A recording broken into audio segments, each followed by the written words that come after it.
ಈ ಕಡೆ ಬನ್ನಿ, ಅಂಗಡಿಯವರಲ್ಲಿ ಈ ಕಡೆ ಬನ್ನಿ.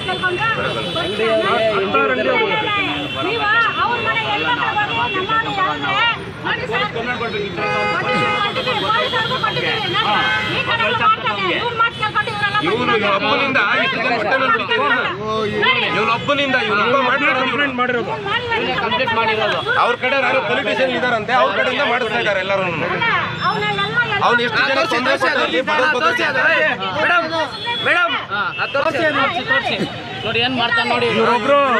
ಇವರೊಬ್ರು ಕಂಪ್ಲೇಂಟ್ ಮಾಡಿರೋದ್ರಿಂದ ಇಲ್ಲಿ ಹತ್ತಾರು ಬೀದಿ ವ್ಯಾಪಾರಿಗಳಿಗೆ ತೊಂದರೆ ಆಗ್ತಾ ಇದೆ ನೋಡಿ. ಕಂಪ್ಲೇಂಟ್ ಎಲ್ಲರಿಗೂ ತೊಂದರೆ ಕೊಡ್ತಾನೆ ಅವನು ಇರೋದು ಬೇರೆ ಏರಿಯಾದಲ್ಲಿ. ಅವ್ನ ಕಾರ್ ಇಲ್ಲಿ ನಿಲ್ಸಕ್ ನಾವು ಜಾಗ ಕೊಡ್ತಾ ಇಲ್ಲ ಅನ್ಬಿಟ್ಟು ನಮ್ಗೆ ಈ ತರ ಎಲ್ಲ ಹೊಟ್ಟೆ ಹೋಗ್ತಾ ಇದ್ದಾನೆ. ಅವ್ನ ಕಾರ್ ಪಾರ್ಕಿಂಗ್ ಕೊಡೋದು ಬಂದಾಗ ಅವ್ರಿಗೆ ಕಾರ್ ಪಾರ್ಕಿಂಗ್ ಸಿಕ್ಕಿಲ್ಲ ಅನ್ಬಿಟ್ಟು ಬೀದಿ ಬದಿ ವ್ಯಾಪಾರಿಗಳಿಗೆ ತೊಂದರೆ ಮಾಡ್ತಾ ಇದ್ದಾರೆ ಇವರೆಲ್ಲ. ಅವರು ಕಂಪ್ಲೇಂಟ್ ಮಾಡಿ ಬರ್ದು ಕೊಟ್ಟಿದ್ದಾರೆ. ಇಲ್ಲಿ ಯಾವ ಪಬ್ಲಿಕ್ ತೊಂದರೆ ಇಲ್ಲ, ಯಾರಿಗೂ ಸಮಸ್ಯೆ ಇಲ್ಲ. ಇವ್ರೊಬ್ಬನಿಂದಾನೇ ಇಷ್ಟು ಜನ ಇವತ್ತು ರೋಡ್ ಬಂದು ನಿಂತ್ಕೊಂಡಿರೋದು. ಯಾವ ಪಬ್ಲಿಕ್ ಕಂಪ್ಲೇಂಟ್ ಮಾಡಿಲ್ಲ, ಯಾರು ಇದು ಮಾಡಿಲ್ಲ. ಕೊಟ್ಟಿದ್ದೀವಿ. ಅವ್ನು ದೊಡ್ಡ ಮೆಂಟ್ಲ ಅವನು. ಅವ್ರು ಹೇಳಿದ್ರು ಸ್ಟೇಷನ್ ದೊಡ್ಡ ಮೆಂಟ್ಲ ಅವನು ಅಂತ.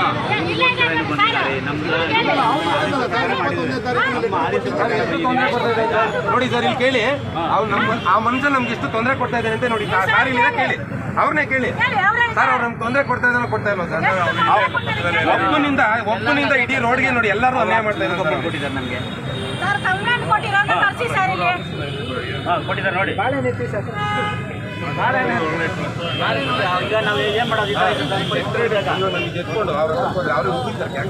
ಅವ್ರು ನಮ್ಮ ಫೇವರ್. ನಾವು ಕುಮಾರಸ್ವಾಮಿ ಅಣ್ಣ ನಮ್ಗೆಲ್ಲಕ್ಕೂ ಅಂಗಡಿಗಳು ಹಾಕೊಳಕ್ ಅವ್ರು ಹೆಲ್ಪ್ ಮಾಡಿದ್ದಾರೆ.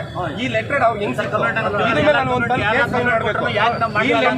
ಅವರೇ ಕೊಟ್ಟಿದ್ದಾರೆ ಅಂತ ಗೊತ್ತಾದ್ರೆ ಫುಟ್ಬಾಲ್ ಎನ್ಕ್ರೋಚ್ಮೆಂಟ್ ಎಲ್ಲ ಕ್ಲಿಯರ್ ಮಾಡಬೇಕು. ಎಲ್ಲ ತೊಂದರೆ ಆಗ್ತಾ ಇದೆ ಪಬ್ಲಿಕ್ ಅಂತ ಅಂದ್ಬಿಟ್ಟು.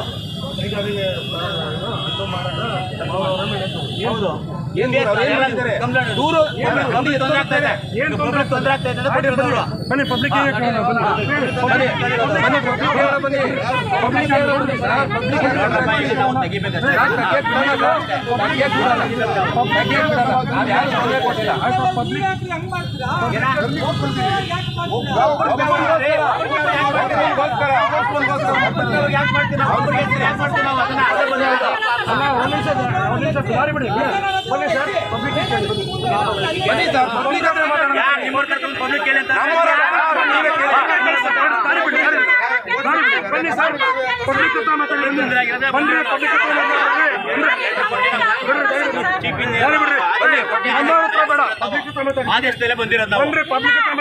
ಯಾರು ಪಬ್ಲಿಕ್ ಯಾರಿದ್ದಾರೆ ಇಲ್ಲಿ? ಫುಟ್ಬಾಲ್ ತೆಗಿತೀರ ಏನ್ ಮಾಡ್ತೀವಿ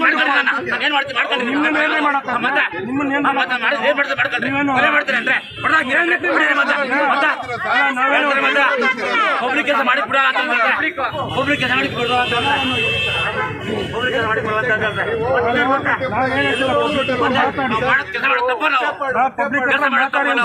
ಅವಕಾಶ ಕೊಟ್ಟಿದ್ದೀರಿ. 5-6 ದಿನ ಅವಕಾಶ ಕೊಟ್ಟಿದ್ದೀರಿ. ಮಾಡಿಲ್ಲ ಅಂತ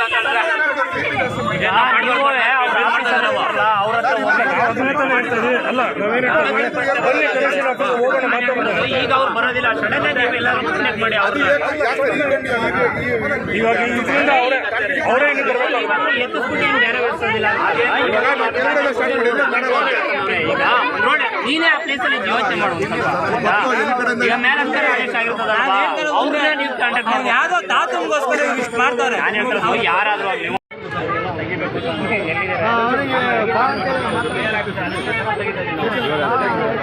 ವಿಡಿಯೋ ಮಾಡ್ತಾರೆ.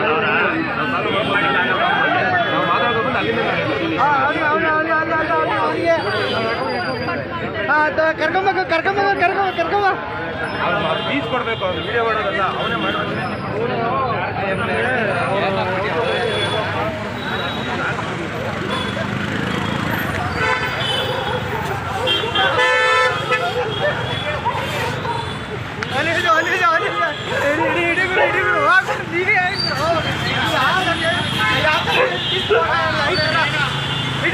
ನಡಿ ಗುರು. ಹಾರ್ಟ್ ಅಟ್ಯಾಕ್ ಸಂಖ್ಯೆ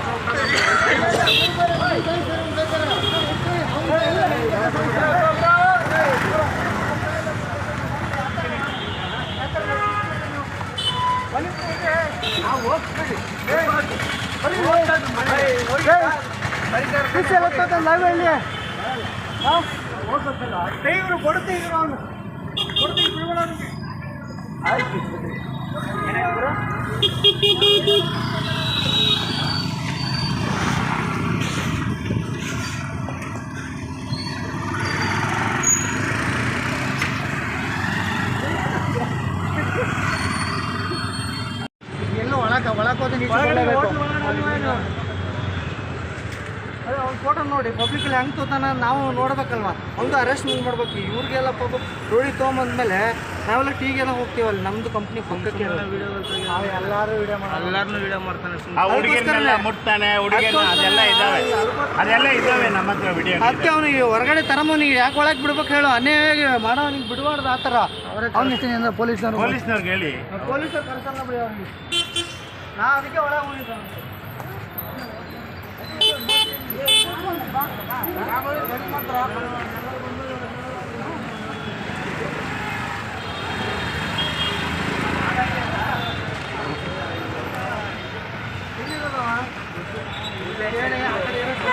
ಅಲ್ಲಿದೆ ಸರ್ ಅಪಾರ್ಟ್ಮೆಂಟ್ ಪಬ್ಲಿಕಲ್ಲಿ ಕೊಡ್ತಾನ ನಾವೇನು ಇದನ್ನ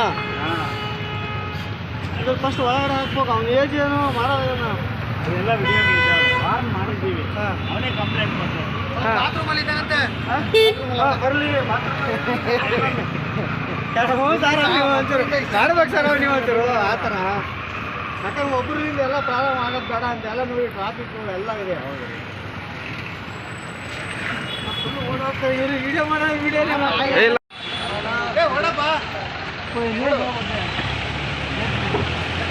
ಬರ್ತವೆ ನಾವು ಮೀಡಿಯಾದವ್ರೆ ಸರ್. ಹೌದಾ ಆಯ್ತು ಆ ಕಡೆ ಹೋಗು ಇದು ಎಲ್ಲಿದೆ ಗಿಡಿಗ ಏನೋ ಹಾಕೋಬೇಕಲ್ಲ ಫೋಟೋ ಇದೆ ದೋಸ್ತ.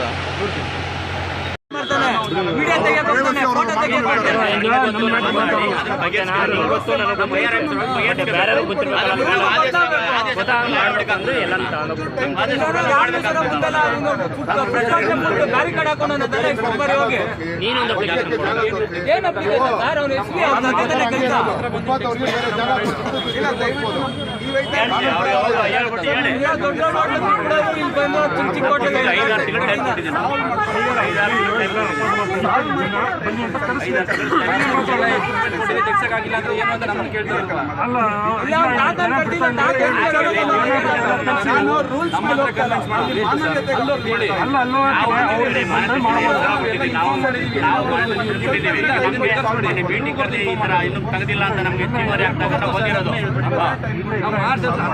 ತೆಗಿಲ್ಲ ಅಂತಂದ್ರೆ ನಾನು ಒಂದ್ಸಲ ಯೋಚನೆ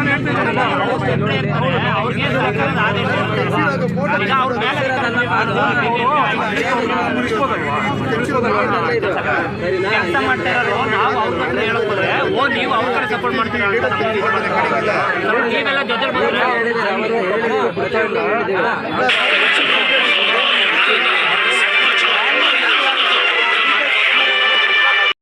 ನಿಮಗೆ ಗೊತ್ತಲ್ವಾ ಫುಟ್ಪಾತ್ ಮೇಲೆ ಇಡಬಾರ್ದು ಕ್ಲಿಯರ್ ಮಾಡಬೇಕು ಅಂತ ಇದೆ. ನಾವು ನಿಮಗೂ ಗೊತ್ತಿರೋ ವಿಷಯ ಎಲ್ಲ ಗೊತ್ತಿರೋ ವಿಷಯ ನಿಮಗೆ ಗೊತ್ತಿರೋ ವಿಷಯ ಎಲ್ಲ ಫುಟ್ಪಾತಲ್ಲಿ ಇದೆಯೇ ಇಲ್ವಾ ಎಲ್ಲ ಕಡೆ ಮಾಡ್ತೀವಿ. ಈಗ ಲಾಸ್ಟ್ ಟೈಮು ಅಲ್ಲಿ ಮಾಡ್ದ ತಾರೀಕು ಮೇನ್ ರೋಡ್ ಮಾಡ್ದಲ್ವಾ ಈಗ ಏನು ಮಾಡ್ತಾ ಇದ್ವಿ ಏನು ಮಾಡ್ತಾನೆ ಅಂತೀವಿ. ನೀವುಗಳು ತಿಳ್ಕೊಂಡು ಇದು ಸಮಸ್ಯೆ ಆಗುತ್ತೆ ಅಂತ ನೀವೇ ತಿಳ್ಕೊಂಡ್ರೆ ಸಮಸ್ಯೆನೇ ಬರಲ್ಲ. ನಾವು ಮಾಡ್ತಾ ಇರ್ತೀವಿ ಇಟ್ಕೊಂಡ್ರೆ ಯಾರು ಇದೆಲ್ಲ ಪರ್ಮಿಟ್ ಆಗಿ ಇಟ್ಕೊಂಡಿದ್ದಾರೆ. ಪರ್ಮಿಟ್ ಆಗಿ ಇರಂಗಿಲ್ಲ ಫುಟ್ಪಾತ್ ಮೇಲೆ. ಕೋರ್ಟ್ ಆದೇಶಗಳಿದೆ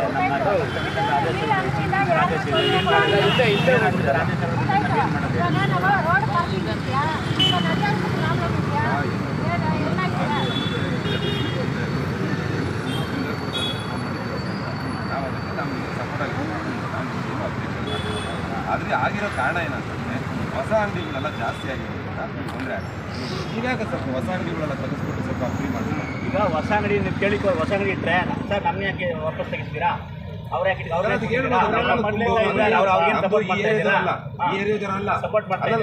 ಏರಿಯಾದವರಲ್ಲ ಯಾವುದೋ ಬೇರೆ BBMP ಒಂದು ಕಾರ್ಡ್ ತಗೊಳ್ರಿ. ಎಲ್ಲಿ ಲೈಸೆನ್ಸ್ ಇದೆ ಕೊಡಿ, ಎಲ್ಲಿ ಲೈಸೆನ್ಸ್ ಇದೆ ಕೊಡಿ, ಏನು ಲೈಸೆನ್ಸ್ ಇದೆ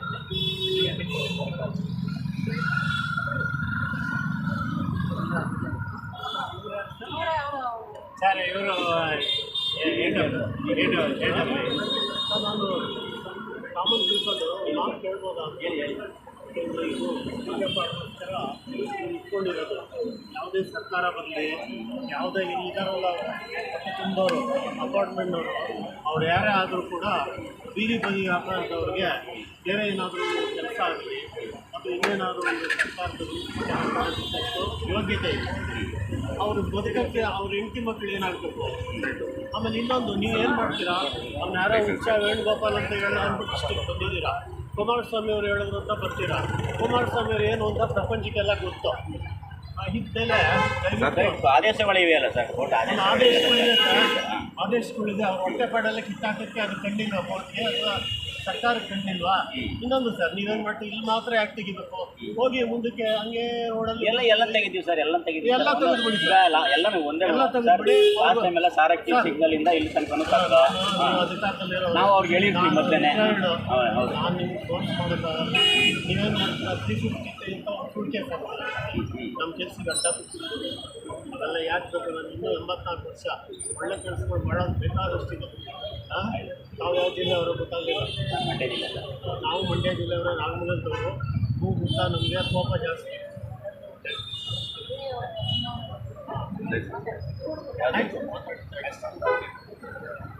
ಎಲ್ಲ ತೆಗಿಲ್ಲ ಎಲ್ಲ ತೆಗಿಲ್ಲ.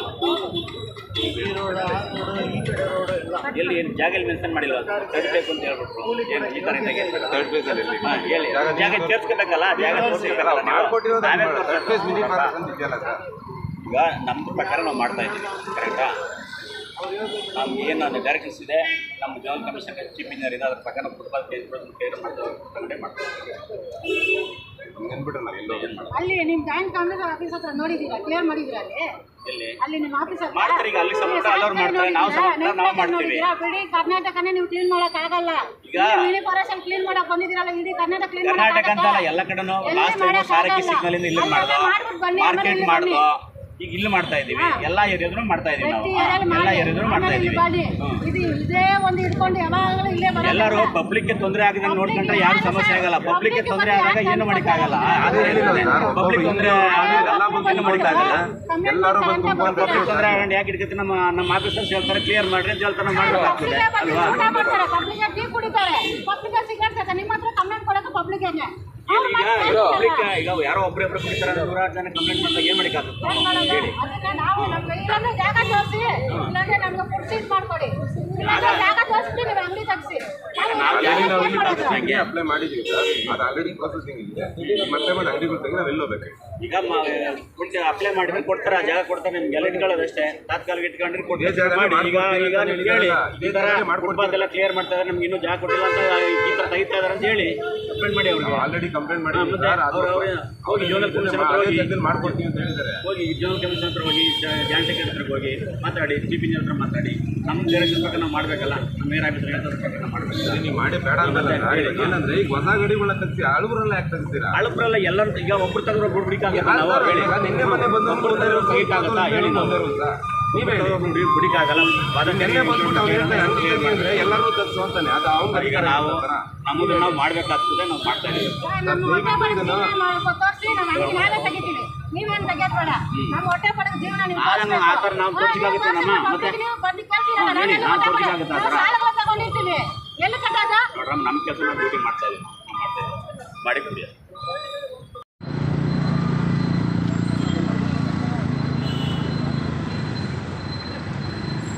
ನಾವು ನಿಮಗೆ 7 ತಿಂಗಳ ಕೊಟ್ಟಿದ್ದಾರೆ. ಕಡೆ ಕೊಟ್ಟಿದ್ದೀವಿ. ಆಮೇಲೆ ನಿಮ್ಮ ಆಫೀಸ್ ಏನಾದರೂ ಇದರಲ್ಲಿ ಜೈನಾದ್ರು ಕಳಿಸಿದ್ವಿ.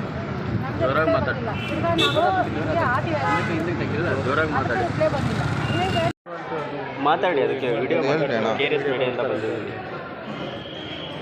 ನಿಮ್ಮೆನ್ಸ್ ಹಾಸ್ಪಿಟ್ಲಲ್ಲಿ ಬೆಡ್ ಸಿಗ್ತಾ ಇಲ್ವಾ ಅಲ್ಲಿ?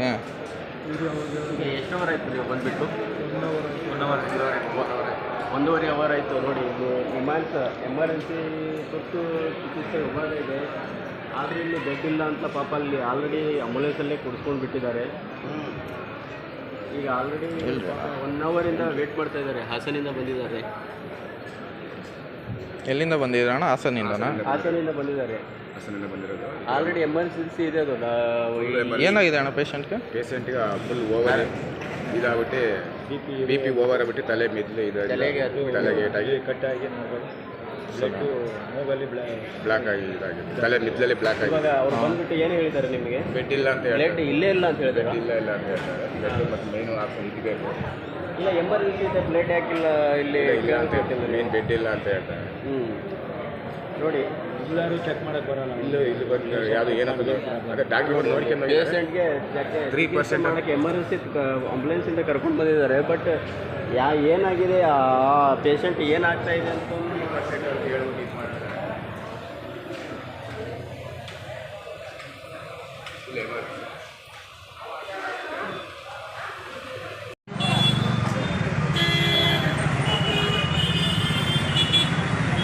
ಹೇಳ್ಕೊಳ ಎಲ್ಲ ಹುಡುಗರು ಓಯ್ ವಿನಯ್ ಬರ ಇಲ್ಲಿ ಮನುಷ್ಯ ಬರಾಜು ಇಲ್ಲಿ ಅಂತ ಹೇಳ್ಕೊಳ್ರಿ. ಅದು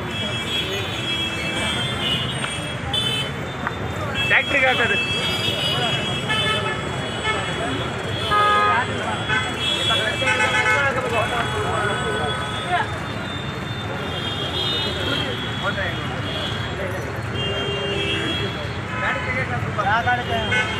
ಫ್ಯಾಕ್ಟ್ರಿಗೆ ಹಾಕೋದು.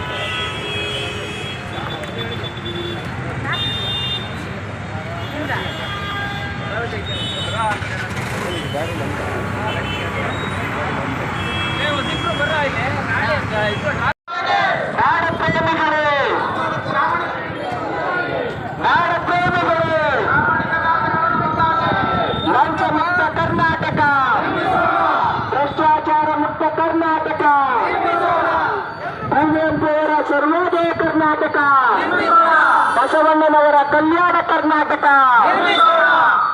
ಕಡಸ ಗ್ರಾಮದ ಸಾರ್ವಜನಿಕ ಬಂಧುಗಳೇ, ಕರ್ನಾಟಕ ರಾಷ್ಟ್ರ ಸಮಿತಿ ಪಕ್ಷದಿಂದ ಇವತ್ತು ಬ್ರಿಟಿಷರೇ ಭಾರತ ಬಿಟ್ಟು ತೊಲಗಿ 82ನೇ ವರ್ಷಾಚರಣೆಯ ಕಾರ್ಯಕ್ರಮ ನಡೀತಾ ಇದೆ. ಇವತ್ತು ಬ್ರಿಟಿಷರು ಅವತ್ತು ನಮ್ಮ ದೇಶವನ್ನ ಎಷ್ಟು ತೆರಿಗೆ ಪದ್ಧತಿಗಳಿಂದ ನಮ್ಮನ್ನ ಕಷ್ಟಕ್ಕೆ ಮುಕ್ತಾ ಇದ್ರು, ಅದಕ್ಕಿಂತ ಹೆಚ್ಚಿನ ರೀತಿಯಲ್ಲಿ ಇವತ್ತು ಭಾರತ ದೇಶದಲ್ಲಿರುವಂತಹ ಭ್ರಷ್ಟ ರಾಜಕಾರಣಿಗಳು ಅನೇಕ ರೀತಿಯ ಕಾನೂನುಗಳನ್ನ ರೂಪಿಸಿ ಇವತ್ತು ನಮ್ಮನ್ನ ಕಷ್ಟಕ್ಕೆ ದೂಡ್ತಾ ಇದ್ದಾರೆ. ನಿಮಗೆ ಒಂದು ಅರಿವಾಗಬೇಕು, ಬ್ರಿಟಿಷರಿಗಿಂತ ಹೆಚ್ಚು ತೆರಿಗೆ ಪದ್ಧತಿಗಳನ್ನ ಇವತ್ತು ನಮ್ಮ ಮೇಲೆ ಹಾಕ್ತಾ ಇದ್ದಾರೆ. ಯಾರು ಇವರೆಲ್ಲ? ಇವರೆಲ್ಲ ದುಷ್ಟರು, ಭ್ರಷ್ಟರು, ರೌಡಿಗಳು. ಹಿಂದಿನ ಕಾಲದಲ್ಲಿ ನಮ್ಮನ್ನ ಅನೇಕ ರೀತಿಯಲ್ಲಿ ತೊಂದರೆ ಕೊಡ್ತಾ ಇದ್ದಂತ ಜಮೀನ್ದಾರಿ ಪದ್ಧತಿಯ ಪಳವಳಿಕೆಗಳು, ಅವರನ್ನ ಇವತ್ತು ನಾವು ಸರಿಪಡಿಸಿಲ್ಲ ಅಂದ್ರೆ, ಈ ವ್ಯವಸ್ಥೆಯನ್ನ ನಾವು ಸರಿಪಡಿಸಿಲ್ಲ ಅಂದ್ರೆ ನಮ್ಮ ಬದುಕನ್ನ ಇವರು ಇನ್ನು ಸರ್ವನಾಶದ ಕಡೆಗೆ ಸಾಗಿಸ್ತಾರೆ. ಹಾಗಾಗಿ ಇವತ್ತು ಬ್ರಿಟಿಷರನ್ನ ಓಡಿಸೋದಕ್ಕೆ ಮಹಾತ್ಮ ಗಾಂಧೀಜಿಯವರು ಅವತ್ತೇನು ಮಾಡು ಇಲ್ಲವೇ ಮಡಿ ಕೊಟ್ಟರು. ಇವತ್ತು ರವಿ ಕೃಷ್ಣಾರೆಡ್ಡಿ ಅವರು ಕರ್ನಾಟಕದ ಇತಿಹಾಸದಲ್ಲಿ ಮಾಡು ಇಲ್ಲವೇ ಮಡಿಯನ್ನ ಕರೆಯನ್ನ ಕೊಡ್ತಾ ಇದ್ದಾರೆ.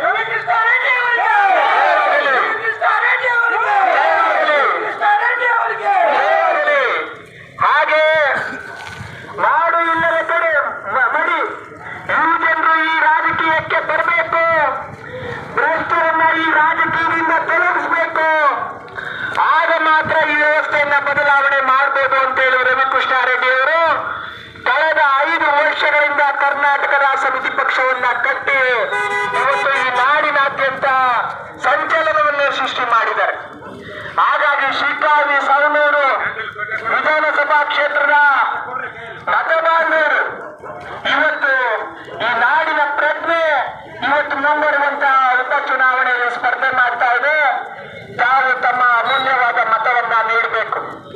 ಜೊತೆಗೆ ಇವತ್ತಿನ ಪ್ರಸ್ತುತವಾಗಿ ನಡೀತಾ ಇರುವಂತ ಈ ಭ್ರಷ್ಟ ದುಷ್ಟ ರಾಜಕೀಯ ವ್ಯವಸ್ಥೆಯನ್ನ ಬದಲಾವಣೆ ಮಾಡೋದಕ್ಕೆ ತಾವೆಲ್ಲ ತೊಡಗಿಸ್ಕೋಬೇಕು.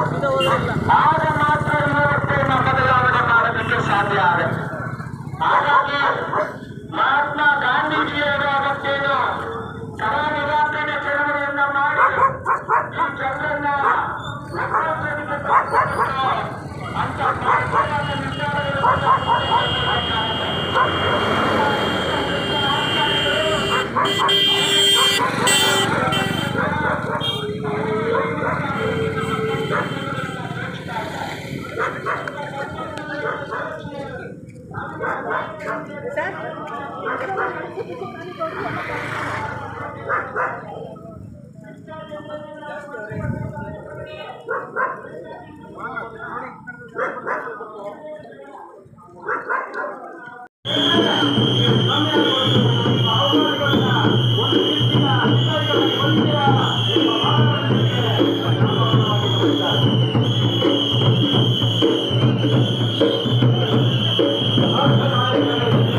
ಸರ್ವೋದಯ ಕರ್ನಾಟಕ ಕರ್ನಾಟಕ ರಾಷ್ಟ್ರ ಸಮಿತಿ ಪಕ್ಷಕ್ಕೆ ಕೆಆರ್ಎಸ್ ಪಾರ್ಟಿಗೆ ಬಿಡುಗಡೆ ಬಿಡುಗಡೆ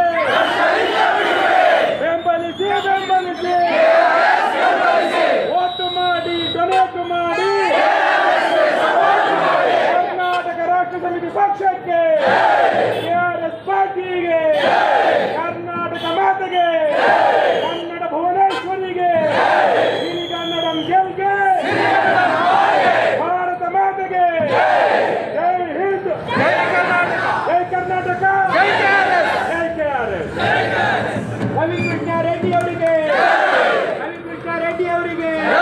ಕರ್ನಾಟಕ ರಾಜ್ಯ ಸಮಿತಿ ಪಕ್ಷಕ್ಕೆ ಯುವ ಜನರೇ ರಾಜಕೀಯಕ್ಕೆ ಯುವ ಜನರೇ ರಾಜಕೀಯಕ್ಕೆ ರಾಜಕೀಯಕ್ಕೆ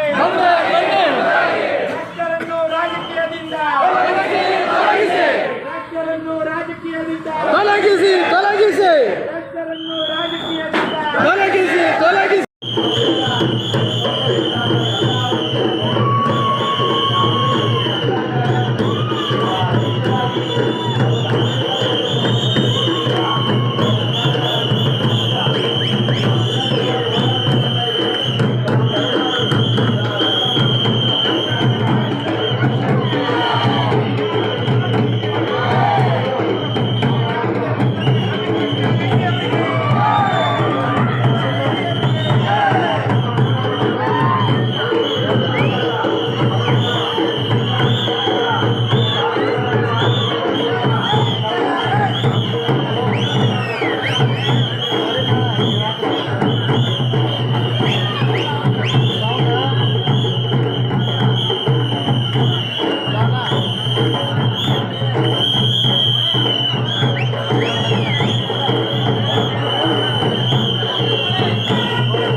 ಇವತ್ತು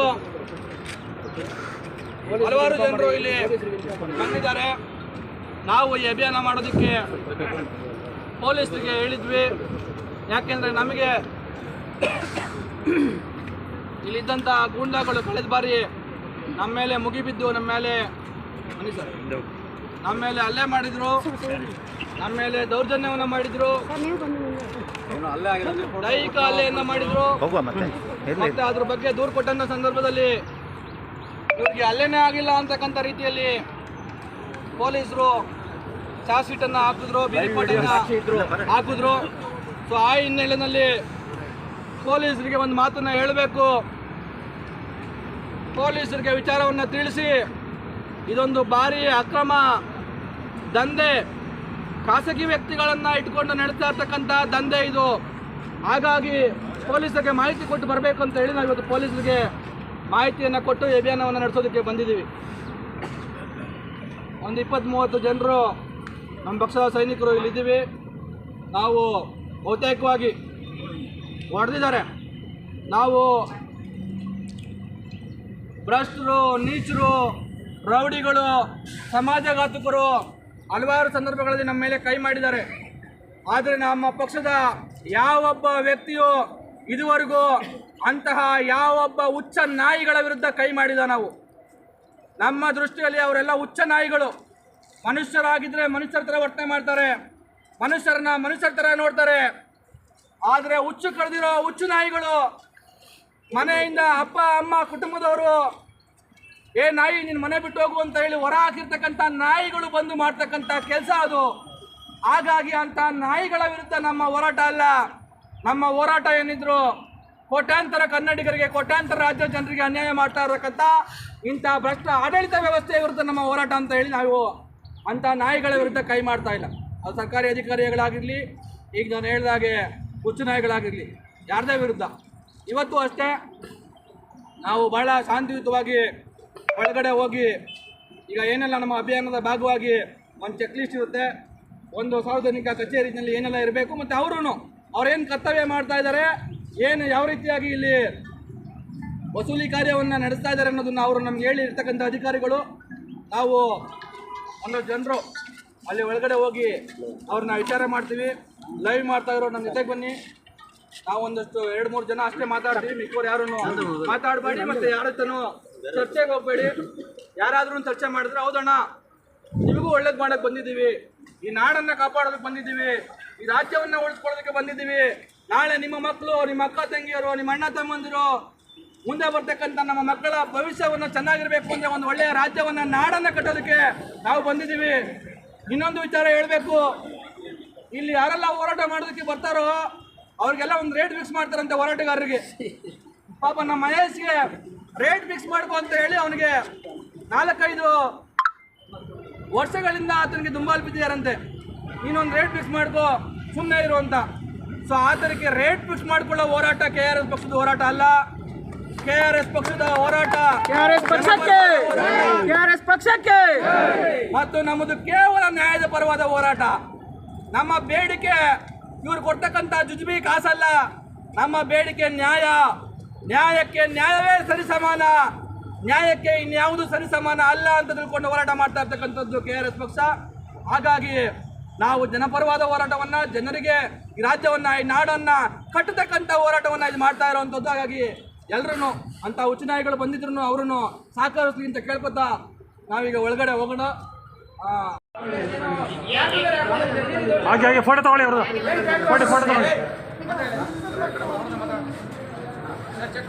ದಯವಿಟ್ಟು ಓಪನ್ ಮಾಡಬೇಕು ಸರ್. ಆಮೇಲೆ 4 ಗಂಟೆ ಡ್ಯೂಟಿ ಮಾಡಿ, ತೊಂದರೆ ಇಲ್ಲ, ಆದರೆ ಓಪನ್ ಮಾಡಬೇಕು. ಇಲ್ಲಿ ಡ್ಯೂಟಿ ಬಂದಮೇಲೆ ಇದಕ್ಕೆ ಹಾಕಿರ್ತೀರಾ ಸರ್? ಎಲ್ಲ ಇದಾಗುತ್ತೆ. ಒಂದು ಸ್ವಲ್ಪ ಜನ ಹೋಗಿ ಸರ್, ಒಂದು ಸ್ವಲ್ಪ 4 ಜನ ಹೋಗಿ.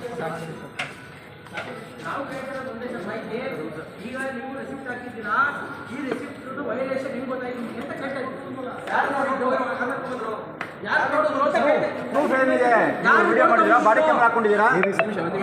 ಒಬ್ರು ಮಾತಾಡಿ, ಕರೀರಿ ಅವ್ರನ್ನ ಕರೀರಿ, ಒಂದು ನಿಮಿಷ ಕೇಳೋಣ, ಕರೀರಿ. ಆಮೇಲೆ ಇದು ಒಂದು ಈಗ ಈ ರೆಸಿಪ್ಟ್ ಹಾಕ್ತಾರೆ ನೀವೇನಾ? ಇದು ಇವೆಲ್ಲ ಆಗ್ದವ್ರು ನೀವೇನ ಸರ್? ವಿಡಿಯೋ ಮಾಡ್ತಾ ಇದ್ದಾರೆ ನೀವು ಸರಿ. ಇದು ಒಂದ್ಸಲ ಸರ್, ನಾವು ದಡ್ರಲ್ಲ ಹೊಂದಿರೋರು, ನಮ್ಗೆ ಒಂದು ಟೆಕ್ನಾಲಜಿ ಇರಬೇಕು. ಫಾರ್ ಎಕ್ಸಾಂಪಲ್ ಪೊಲೀಸರು RTO ರೂಲ್ಸ್ ಹೆಂಗೆ ವೈಲೇಷನ್ ಆಗ್ತವೆ ಅನ್ನೋದನ್ನ ಬೀದಿನಲ್ಲಿ ಆಗುವಂಥ ವೈಲೇಷನ್ನ ಸೆಂಟ್ರಲ್ಲಿ ಕೊಟ್ಕೊಂಡು ಅಲ್ಲೇನೆ ಏನೇನು ವೈಲೇಷನ್ ಆಗ್ತದೆ ಅಂತ ಬರೀತಾರೆ. ಹೆಂಗೆ ಬರೀತಾರೆ ಸರ್? ಕ್ಯಾಮ್ರಾ, ಹೈ ಡೆಫಿನೇಷನ್ ಕ್ಯಾಮ್ರಾಗಳನ್ನ ಇಟ್ಕೊಂಡು ಬಳಸಿ ಅಲ್ಲಿ ಬರ್ತಕ್ಕಂಥ ಕಾನೂನು ಉಲ್ಲಂಘನೆಗಳನ್ನ ಡಿಫೆಕ್ಟ್ ಬರೀತಾರೆ. ಸೊ ನೀವು ಯಾವ ಆಧಾರದ ಮೇಲೆ ನೀವು ಅದಕ್ಕೆ ಏನಾದರೂ ಟಿವಿನ ಇಟ್ಕೊಂಡು ಅಲ್ಲಿ ಬರ್ತಕ್ಕಂಥ ಗಾಡಿನ ಟಿವಿನಲ್ಲಿ ಅಥವಾ ಕ್ಯಾಮ್ರಾದಲ್ಲಿ ಅದನ್ನ ಸ್ಕ್ಯಾನ್ ಮಾಡಿ ಅಲ್ಲಿರ್ತಕ್ಕಂಥ ಡಿಫೆಕ್ಟ್ನ ಐಡೆಂಟಿಫೈ ಮಾಡ್ತಾ ಇದ್ದೀರಾ, ಅಥವಾ ನೀವೇ ಖುದ್ದಾಗಿ ಫಿಸಿಕಲಿ ಹೋಗಿ ಆ ಗಾಡಿನ ಚೆಕ್ ಮಾಡಿ ಈ ಥರದ ವೈಲೇಷನ್ಸ್ಗಳನ್ನ ಡಿಫೆಕ್ಟ್ಗಳನ್ನ ಐಡೆಂಟಿಫೈ ಮಾಡಿ ಇನ್ನು ಬರಿತಾ ಇದ್ದೀರಾ? ಯಾರು ನೋಡ್ಕೊಂಡ್ಬರ್ತೀರಾ ಸರ್? ಯಾರು ಅಂದ್ರೆ ಒಂದೊಂದು ಗಾಡಿಗೆ ಹೋಗ್ಬಿಟ್ಟು ಬರ್ತಾರೆ ಒಂದೊಂದು ಗಾಡಿಗೆ ನಿಮ್ಮ ಪ್ರಕಾರ ಇಲ್ಲಿ 100 ಮೀಟರ್ ದೂರದಲ್ಲಿರುವಂಥ ಮೇನ್ ರೋಡಲ್ಲಿ ಗಾಡಿ ನಿಲ್ಸಿರ್ತಾರೆ. ಅಲ್ಲಿಗೆ ನಿಮ್ಮ ಒಬ್ಬರು ಸಿಬ್ಬಂದಿ ನೀವು ಹೋಗ್ತೀರಾ, ಅಲ್ಲಿ ನೋಡ್ತೀರಾ, ಮತ್ತೆ ಇಲ್ಲಿ ಬಂದು ರಸೀದಿ ಬರೀತೀರಾ. ಇದು ಅಲ್ವಾ ನೀವು ಹೇಳ್ತಾ ಇರೋದು? ಅಲ್ಲಲ್ಲ, ಈಗ ನಾವು ಕೇಳ್ತಾ ಇರೋದು ನೋಡ್ಕೊಂಬಂದಿವಿ ಅಂತಲ್ಲ, 100 ಮೀಟರ್ ಹೋಗಿ ನೋಡ್ಕೊಂಬಂದು ಇಲ್ಲಿ ಈಗ ಯಾರು ಬಂದು ಹೇಳಿದ್ರು ಅನ್ನೋದಕ್ಕೆ ನೀವು ಉತ್ತರ ಕೊಡ್ತಾ ಇಲ್ಲ. ಇದಕ್ಕೆ ನೀವು ನೋಡ್ಕೊಂಬಂದು ಬರೀತಾ ಇದ್ದೀರಾ ನೀವೇ? ಈಗ ಸರ್ ಇದೊಂದು ಬರ್ದಿದ್ದೀರಾ? ಇದೊಂದಕ್ಕೆ ಹೋಗೋಣ. ನೀವು ಈ ಡಿಫೆಕ್ಟ್ ಹಾಕಿದ್ದೀರಾ, ಈ ಲಾರಿಲಿ ಇದೊಂದೇ ಡಿಫೆಕ್ಟಾ, ಬೇರೆ ಡಿಫೆಕ್ಟ್ ಇದೆಯಾ, ಅಥವಾ ಇದೊಂದೇ ಇದ್ರೆ? ಓಹ್, ಈಗ ಅವ್ರು ಹೇಳ್ತಾ ಇದ್ದಾರೆ ಇದು ಡಿಫೆಕ್ಟ್ ಇಲ್ಲ ನಮ್ಮ ಗಾಡೀಲಿ ಅಂತ. ಕ್ರಾಸ್ ಚೆಕ್ ಮಾಡ್ಬೋದಲ್ಲ ನೀವು? ಹೆಂಗಿರ್ತದೆ ಅಂತ ಹೇಳ್ತಾ ಇದ್ದೀರಾ? 3 ಡಿಫೆಕ್ಟ್ನ ಬರ್ದಿದ್ದೀರಾ ಸರ್? 3 ಗಾಡಿಗಳಲ್ಲಿ ಡಿಫೆಕ್ಟ್ಗಳನ್ನ ತೋರಿಸಿ ಹೋಗಿ ನೀವು ನಿಮ್ಮ ಪ್ರಾಮಾಣಿಕತೆ ರುಜುವಾತುಪಡಿಸಿ. ದಯವಿಟ್ಟು ನೀವು ಪ್ರಾಮಾಣಿಕರಾಯ ದಕ್ಷ ಅಧಿಕಾರಿ, ನಾನು ಸರಿಯಾದ ಕರ್ತವ್ಯ ನಿರ್ವಹಿಸ್ತಾ ಇದ್ದೀನಿ ಅಂತಂದ್ರೆ ನೀವು ಅದನ್ನು ಪ್ರೂವ್ ಮಾಡಿ ತೋರಿಸ್ಬೇಕು. ಬನ್ನಿ, ನಾವು ಅದನ್ನು ಒಪ್ಕೊಳ್ತೀವಿ. ನೀವು ಇಲ್ಲಿ ಪ್ರಾಮಾಣಿಕವಾಗಿ ದಕ್ಷತೆಯಿಂದ ನಿಯಮಗಳನ್ನ ಪಾಲನೆ ಮಾಡ್ತಾ ನೀವು ಫೈನ್ ಕಲೆಕ್ಟ್ ಮಾಡ್ತಾ ಇದ್ದೀರಾ ಅಂತ ನಾವು ರಾಜ್ಯ ಜನತೆಗೆ ನಿಮ್ಮ ಬಗ್ಗೆ ಮಾಹಿತಿ ಕೊಡ್ತೀವಿ. ನಾವು ಇನ್ನೊಂದು ವಿಚಾರ, ಈ ಕಡೆ ಬನ್ನಿ ಚೆನ್ನಾಗಿ ಇದನ್ನು ತೋರಿಸಿ ಬರ್ತೀವಿ. ಈಗ ಗಾಡಿಗಳು ಇರ್ಬೇಕಲ್ಲ, ಅವರು ಇದಾರೆ, ಗಾಡಿಗಳವರು ಇದ್ದಾರೆ. ಅವ್ರಿಗೇನು ಡಿಫೆಕ್ಟ್ ಮಾಡಬಾರ್ದು, ಬೇರೆ ಹೋಗ್ಬಿಟ್ಟು ಅವರು ಟೇಲ್ಗಳನ್ನ ಇನ್ನೊಂದು ಲ್ಯಾಂಪ್ನ ಎಲ್ಲ ಸಂದರ್ಭಗಳಲ್ಲಿ ನಮಗೆ ಮಾಡ್ತಕ್ಕಂಥ ಅನ್ಯಾಯ. ಒಳೆ ನರಸೀಪುರದಲ್ಲಿ ಒಬ್ಬರಿಗೆ ಸರಿಯಾಗಿ ಪ್ರಕೃತಿ ನ್ಯಾಯ ದೊರಕಿದೆ, ಆದರೆ ಇಲ್ಲೂ ಕೂಡ ನಮಗೆ ಪೊಲೀಸರು ನ್ಯಾಯ ಕೊಡಿಸಿಲ್ಲ ಅವತ್ತು. ಆದರೆ ಪ್ರಕೃತಿ ನಮಗೆ ನ್ಯಾಯ ಕೊಡ್ತು. ಆತ ಏನೋ ಇಲ್ಲಿ ಬರ್ತಿರ್ತಕ್ಕಂಥ ಲಾರಿ ಹಿಡಿಯಕ್ಕೆ ಹೋಗಿ ಆತನಿಗೆ ಗುದ್ದು ಬುಳ್ಳೆ ಹೊಡೆದೋಗಿ ಪಾಪ ಆತ ತೀರ್ಕೊಂಡ. ಇದು ದುಃಖದ ವಿಚಾರ. ನಾವು ಅದನ್ನು ಸಂಭ್ರಮಿಸ್ತಕ್ಕಂಥ ಮನಸ್ಥಿತಿಯಲ್ಲಿ ಇಲ್ಲ, ಆದರೆ ಹೇಳಬೇಕು ಜನರಿಗೆ. ಆತ ತೀರ್ಕೊಂಡ. ಅಷ್ಟೆಲ್ಲ ನಮ್ಮ ಮೇಲೆ ದಬ್ಬಾಳಿಕೆ ದೌರ್ಜನ್ಯ ಮಾಡಿದಂಥ ಆ ಕೇಸನ್ನ ಅತಿ ಬೆಲೆ ಪೊಲೀಸರು ರಿಪೋರ್ಟ್ ಹಾಕಿದ್ದಾರೆ. ನಮ್ಮ ಮೇಲೆ ಸುಳ್ಳು ಕಂಪ್ಲೇಂಟನ್ನು ಆತ ಸ್ವತಃದವನು ಸೇರಿದಂಗೆ ಇರ್ತಕ್ಕಂಥ ಭ್ರಷ್ಟ ಅಧಿಕಾರಿ ಜೇಬ್ ತುಂಬ್ಕೊಂಡು ಹೋಗ್ತಾ ಇದ್ದಂಥ ಒಬ್ಬ ನೀಚ ಕೊಟ್ಟಂತಹ ದೂರನ್ನ ಹಿಡ್ಕೊಂಡು ಪೊಲೀಸರು ಚಾರ್ಜ್ ಶೀಟನ್ನು ಫೈಲ್ ಮಾಡಿದ್ದಾರೆ, ನಮ್ಮನ್ನು ಆರೋಪಿಗಳನ್ನಾಗಿ ಮಾಡಿ. ಅದು ಒಂದು ಕಡೆ ಇರಲಿ, ನಮ್ಮ ಮೇಲೆ ಪಾಪ ಇವರೊಬ್ಬರೇ ಕೇಸ್ ಮಾಡಿಲ್ಲ. ರಾಜ್ಯದ ಹಲವಾರು ಜನ ಭ್ರಷ್ಟರು, ನೀಚರು, ನಾವು ಅವರ ಅಕ್ರಮವನ್ನು ತಡೆಯೋದಕ್ಕೆ ಹೋದಂಥ ಬಹುತೇಕ ಎಲ್ಲ ಭ್ರಷ್ಟರು ನೂರಾರು ಕೇಸುಗಳನ್ನು ನಮ್ಮ ಪಕ್ಷದ ಸೈನಿಕರ ಮೇಲೆ ಇವತ್ತು ಮಾಡಿದ್ದಾರೆ. ನಾವು ಅದನ್ನು ನಿಭಾಯಿಸ್ಕೊಂಡು, ಅದನ್ನು ನಿವಾರಿಸ್ಕೊಂಡು, ಅದಕ್ಕೆ ಎದುರದೆ ಜಗ್ಗದೆ ಬಗ್ಗದ ನಾವು ಇವತ್ತು ಹೋರಾಟವನ್ನು KRS ಪಕ್ಷ ನಡೆಸ್ತಾ ಇದೆ. ನಮ್ಮ ಹೋರಾಟ ಮುಂದುವರಿಯುತ್ತೆ. ಆದರೆ ಇವತ್ತು ಚೆಕ್ ಪೋಸ್ಟಲ್ಲಿ ಸಿದ್ದರಾಮಯ್ಯನವರು, ಇವತ್ತು ಮಾನ್ಯ ಸಿದ್ದರಾಮಯ್ಯನವರು, ಗೌರವದಿಂದ ಮಾತಾಡೋಣ ಸಿದ್ದರಾಮಯ್ಯನವ್ರ ಬಗ್ಗೆ. ಸಿದ್ದರಾಮಯ್ಯನವರು ಇವತ್ತು ಇಲ್ಲಿ ಚೆಕ್ ಪೋಸ್ಟ್ನಲ್ಲಿ ನಡೀತಾ ಇರ್ತಕ್ಕಂಥ ಅವ್ಯವಹಾರಗಳ ಬಗ್ಗೆ ಆಗಲಿ, ಅಕ್ರಮಗಳ ಬಗ್ಗೆ ಆಗಲಿ, ಲಂಚಗಳ ಬಗ್ಗೆ ಆಗಲಿ, ಇಲ್ಲಿ ನಡೀತಕ್ಕಂಥ ಚಾಲಕರ ಮೇಲೆ ನಡೀತಕ್ಕಂಥ ದೌರ್ಜನ್ಯಗಳ ಬಗ್ಗೆ ಆಗಲಿ ಎಂದಾದರೂ ಮಾತಾಡಿದಾರಾ ಅಥವಾ ಗೊತ್ತಾಗ್ತಾ ಇಲ್ವಾ? ನಾವು ಒಂದನ್ನು ಅರ್ಥ ಮಾಡ್ಕೋಬೇಕು. ಒಬ್ಬರನ್ನ ಈ ರಾಜ್ಯದ ಸರ್ಕಾರದ ಚುಕ್ಕಾಣಿ ಹಿಡಿತಕ್ಕಂಥ ಅಧಿಕಾರವನ್ನು ಅವ್ರ ಕೈಯಲ್ಲಿ ಕೊಟ್ಟಿದ್ದೀವಿ ಅಂತ ಅಂದರೆ ಅವನಿಗೊಂದು ಸ್ವಲ್ಪ ತಲೆ ಚೆನ್ನಾಗಿದೆ, ಚೆನ್ನಾಗಿ ಕೆಲಸ ಮಾಡುತ್ತೆ, ಎಲ್ಲ ವಿಚಾರಗಳನ್ನ ಗಮನಿಸ್ತಕ್ಕಂಥ ಶಕ್ತಿಯನ್ನು ಭಗವಂತ ಅವನಿಗೆ ಕೊಟ್ಟಿದ್ದಾನೆ. ಹಾಗಾಗಿ ಆ ಕಾರಣದಿಂದಾಗಿ ನಾವು ಅವ್ರನ್ನ ಕುಂಡಿಸಿದ್ದೀವಿ, ಅಲ್ಲಿ ಮುಖ್ಯಮಂತ್ರಿಯಾಗಿ ಮಾಡಿದ್ದೀವಿ ಅಂತೇಳಿ ನಾವು ಭಾವಿಸ್ಕೊಂಡಿದ್ದೀವಿ. ಆದರೆ ಮುಖ್ಯಮಂತ್ರಿ ಅವರಿಗೆ ನಿಜವಾಗ್ಲೂ ನಮ್ಮ ಭಾವನೆ ರೀತಿಯಲ್ಲಿ ಅವರಿಗೆ ತಲೆ ಸರಿಯಾಗಿದ್ದು, ಅವ್ರಿಗೆ ಅವ್ರ ಸುತ್ತಮುತ್ತ ಏನೆಲ್ಲ ನಡೀತಾ ಇದೆ, ರಾಜ್ಯದಲ್ಲಿ ಏನೆಲ್ಲ ನಡೀತಾ ಇದೆ ಅಂತಕ್ಕಂಥ ವಿಚಾರ ಅವ್ರ ತಲೆಗೆ ಹೋಗ್ತಾ ಇದ್ರೆ, ಅತಿ ಬೆಲೆ ಚೆಕ್ ಪೋಸ್ಟ್ ಸೇರಿದಾಗೆ ರಾಜ್ಯದ ನಾನಾ ಅಂತಾರಾಜ್ಯ ಚೆಕ್ ಪೋಸ್ಟ್ಗಳಲ್ಲಿ ನಡೀತಾ ಇರ್ತಕ್ಕಂಥ ಬ್ರಹ್ಮಾಂಡ ಭ್ರಷ್ಟಾಚಾರದ ಬಗ್ಗೆ ಸಿದ್ದರಾಮಯ್ಯನವರು ಇದುವರೆಗೂ ಯಾಕೆ ಕ್ರಮ ತೆಗೆದುಕೊಂಡಿಲ್ಲ? ಇವತ್ತು ಒಂದು ಮಾಹಿತಿ ಇದೆ, ಜನರು ಮಾತಾಡ್ತಾ ಇದ್ದಾರೆ, ಮಾಧ್ಯಮಗಳಲ್ಲಿ ಬರ್ತಾ ಇದೆ. ಚೆಕ್ ಪೋಸ್ಟ್ ಅಲ್ಲಿ ನಡೀತಕ್ಕಂಥ ದಂಧೆಗೆ ನೇರ ರೂವಾರಿ ಮತ್ತೆ ಅದರ ಸೂಪರ್ವಿಷನ್ ಮಾಡ್ತಕ್ಕಂಥವ್ರು ಏನು ರಾಜ್ಯ ಸರ್ಕಾರದಲ್ಲಿರ್ತಕ್ಕಂಥ ಸಾರಿಗೆ ಇಲಾಖೆಯ ಮಂತ್ರಿಗಳು ಅಂತ ಹೇಳಿ ಇಡೀ ಜನರು ರಾಜ್ಯದಲ್ಲಿ ಮಾತಾಡ್ತಾರೆ. ಸಾರಿಗೆ ಮಂತ್ರಿಗಳ ಒಂದು ನಿರ್ದೇಶನದ ಮೇರೆಗೆ ಇಲ್ಲಿ ಕಲೆಕ್ಷನ್ ನಡೆಯುತ್ತೆ ಅಂತ ಇನ್ನೊಂದು ವಿಚಾರ ನಿಮ್ಗೆ ಹೇಳಬೇಕು. ಹೋದ ಸಾರಿ ನಾವು ಬಂದಾಗ 500 ರೂಪಾಯಿ ಕಲೆಕ್ಷನ್ ಮಾಡ್ತಾ 500 ರೂಪಾಯಿ ಕಲೆಕ್ಷನ್ ಮಾಡ್ತಾ ಇದ್ರು. ನಾವು ಇಲ್ಲಿ ಬಂದು ಒಂದಷ್ಟು ಇವರಿಗೆ ಅವತ್ತು ಎಚ್ಚರಿಕೆಯನ್ನು ಕೊಟ್ಟು ಜನರಲ್ಲಿ ಜಾಗೃತಿಯನ್ನು ಮೂಡಿಸಿ ಇಲ್ಲಿಂದ ಹೋದಂಥ ಸಂದರ್ಭದಲ್ಲಿ 500 ರೂಪಾಯಿ ಇದ್ದಂತಹ ಮಾಮೂಲಿಯನ್ನು 500 ರೂಪಾಯಿ ಇದ್ದಂತಹ ವಸೂಲಿ ಪ್ರೈಸನ್ನು ಇವರು ನೇರವಾಗಿ 700 ರೂಪಾಯಿಗೆ ಹೋಗಿ ಮಾಡಿದಾರಂತೆ. ಇವಾಗ ನೇರವಾಗಿ 700 ರೂಪಾಯಿ. ವಿಚಾರಕ್ಕೆ ಬರೋಣ. ಈಗ ವಿಚಾರಕ್ಕೆ ಬರ್ತೀನಿ. ಇವ್ರು ಏನು ಮಾಡ್ತಾರಪ್ಪ ಅಂತ ಅಂದರೆ ಲಾರಿಗಳು ಬರ್ತವೆ. ಇದೊಂದು ಚೆಕ್ ಪೋಸ್ಟ್ ಇಲ್ಲಿದೆ. ಅರಣ್ಯ ಇಲಾಖೆಯವರು ಇದ್ದಾರೆ, ಅವರು ಪಾಪ ಇದ್ದಾರೆ ಸ್ವಾಮಿ. ಅವ್ರಿಗಿಂತ ಜಾಸ್ತಿ ಕೊಡಂಗೆ ಕಾಣಲ್ಲ ಇವರಲ್ಲ. ಅರಣ್ಯ ಇಲಾಖೆಗೆ ಎಷ್ಟು ಕೊಡ್ತಾರೋ ಗೊತ್ತಿಲ್ಲ ನಮಗೆ. ಅರಣ್ಯ ಇಲಾಖೆ, RTO, ಪೊಲೀಸರು ಇವ್ರದೆಲ್ಲ ಒಂದು ಕೂಟ. ಇಲ್ಲಿ ಗಾಡಿಗಳು ಒಳಗಡೆ ಬರ್ತವೆ. ಒಳಗಡೆ ಬಂದಂಥ ಗಾಡಿಗಳು ಡ್ರೈವರು ಅಲ್ಲೊಬ್ಬ ತೋರಿಸಿ ಅಲ್ಲಿ ಪೊಲೀಸರು ನಿಂತವ್ರಲ್ಲ ಅಷ್ಟೊಂದು ಜನ ಬಳಿಕೆ ಏನು ತಗೊಂಡೋಗಿಲ್ಲ. ಅಲ್ಲಿ ನಿಂತ್ಕೊಂಡು ಅವನಿಗೆ ಬಹುಶಃ ಒಂದು ಚಡ್ಡಿ ಬನೀನು ಎಲ್ಲ ಚೆಕ್ ಮಾಡಿಕೊಂಡು ಅವ್ರಿಗೆ ಸಮಾಧಾನ ಆಗಂಟ ಚೆಕ್ ಮಾಡಿ ಅವನಲ್ಲಿ ಏನೂ ಇಲ್ಲ ಮೊಬೈಲು ಅಂತ ಅಂದರೆ ಈ ಫೈಲ್ನ ಇಟ್ಕೊಂಡು, ಈ ಥರದ ಫೈಲ್ನ ಇಟ್ಕೊಂಡು ಡ್ರೈವರ್ಗಳು ದುಡ್ಡು ಮತ್ತು ಫೈಲು ಇವೆರಡನ್ನ ಇಟ್ಕೊಂಡು ಬಂದಂಥ ಡ್ರೈವರ್ಗಳನ್ನ ಒಳಗಡೆ ಬಿಡ್ತಾರೆ. ಏನು ದೂಸರ ಮಾತಾಡೋಂಗಿಲ್ಲ. ಎಲ್ಲ ಡಾಕ್ಯುಮೆಂಟ್ ಸರಿಗಿರಬೇಕು, ಕರ್ತವ್ಯ ಸರಿ ನಿಭಾಯಿಸ್ತಾರೆ. ಏನೇನು ನಿಜ ಕೊಡು ಅಂತೆಲ್ಲ ಕೇಳ್ತಾರೆ. ಎಲ್ಲ ಕೊಟ್ಟ ಮೇಲೆ ಕಾಸು ಕೊಡಬೇಕು.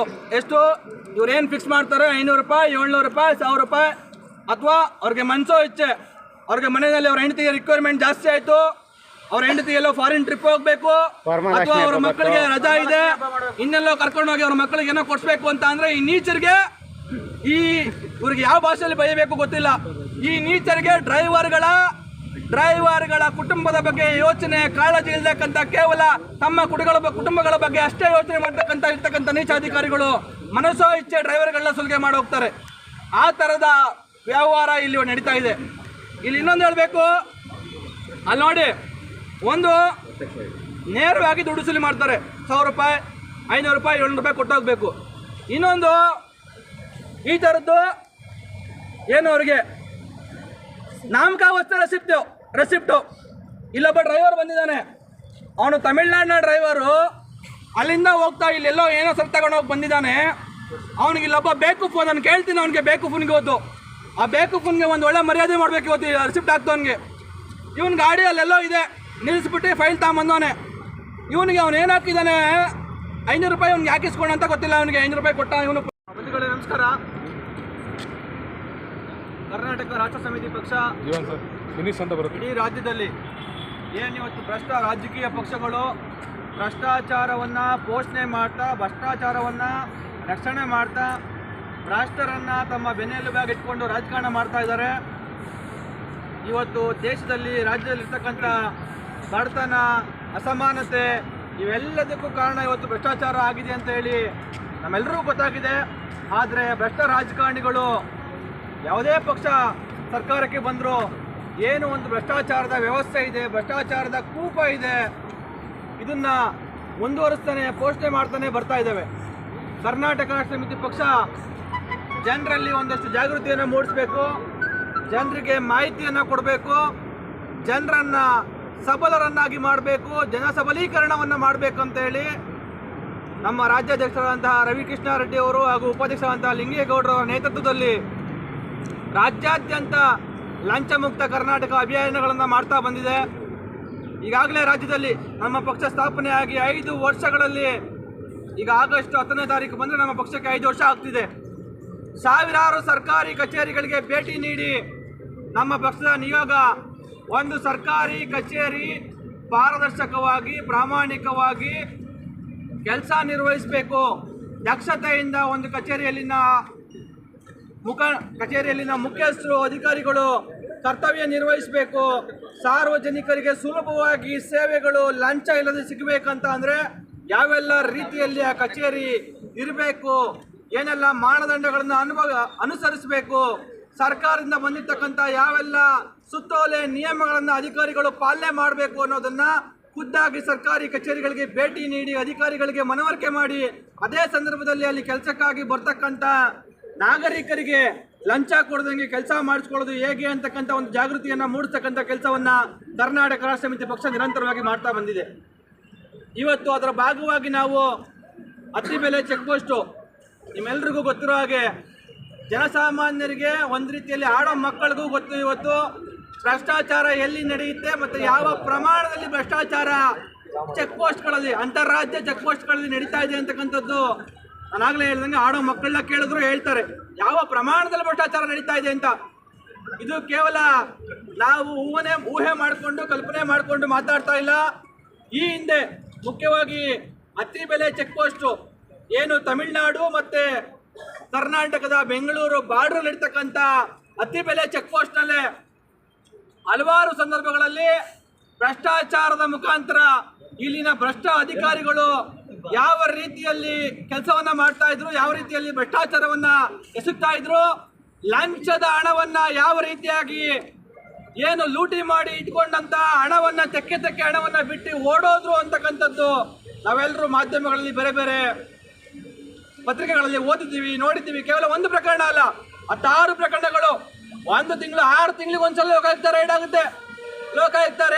ಅಲ್ಲಿರೋ ಅಧಿಕಾರಿಗಳು ಲಂಚ ವಸೂಲಿ ಮಾಡೋರು ಕೆಲಸ ಬಿಟ್ಟು ಓಡೋಗ್ತಾರೆ, ತಪ್ಪಿಸ್ಕೊಂಡು ಓಡೋಗ್ತಾರೆ. ಖುದ್ದು ಅಧಿಕಾರಿಗಳೇ ಯೂನಿಫಾರ್ಮ್ ಅಲ್ಲಿ ಓಡೋಗಿರೋದನ್ನ ನಾವು ಈ ಅತ್ತಿಬೆಲೆ RTO ಚೆಕ್ ಪೋಸ್ಟ್ ಅಲ್ಲಿ ನೋಡ್ತಾ ಇದೀವಿ. ಇವತ್ತು ಸರ್ಕಾರ ನಡೆಸ್ತಾ ಇದ್ದಾರೆ, ಸಿದ್ದರಾಮಯ್ಯನವರು ಬಂದಿದ್ದಾರೆ.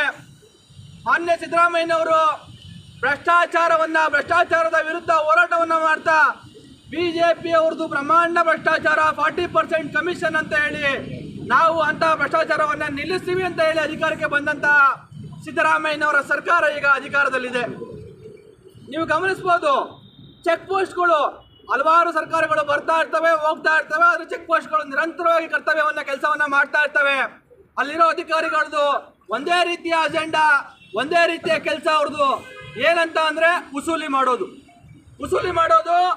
ಲಾರಿ ಚಾಲಕರು ಯಾರೆಲ್ಲ ಬರ್ತಾರೆ, ಸರಕು ಸಾಗಣೆ ವಾಹನಗಳು ಇಲ್ಲಿ ಬರ್ತವೆ, ಚೆಕ್ ಪೋಸ್ಟ್ ಮುಖಾಂತರ ಹಾದಿ ಹೋಗೋಕೆ ಬರ್ತಾವೆ. ಇಲ್ಲಿ ಅವ್ರ ಹತ್ರ 500, 1000, 2000 ಹೀಗೆ ಅವರನ್ನ ಬೆದರಿಸಿ ಬೆದರಿಕೆ ಹಾಕಿ ಅಕ್ಷರಶಃ ಸರ್ಕಾರಿ ಸೇವೆಯಲ್ಲಿರ್ತಕ್ಕಂಥ ಯೂನಿಫಾರ್ಮ್ ಅಲ್ಲಿರ್ತಕ್ಕಂಥ RTO ಅಧಿಕಾರಿಗಳು ಬೆದರಿಕೆಯನ್ನ ಹಾಕಿ ಲಾರಿ ಡ್ರೈವರ್ಗಳಿಂದ ಹಣ ವಸೂಲಿ ಮಾಡ್ತಾ ಇರುವಂಥದ್ದು ಚೆಕ್ ಪೋಸ್ಟ್ ಅಲ್ಲಿ ಜಗತ್ಬಾಹಿರ ಆಗಿದೆ.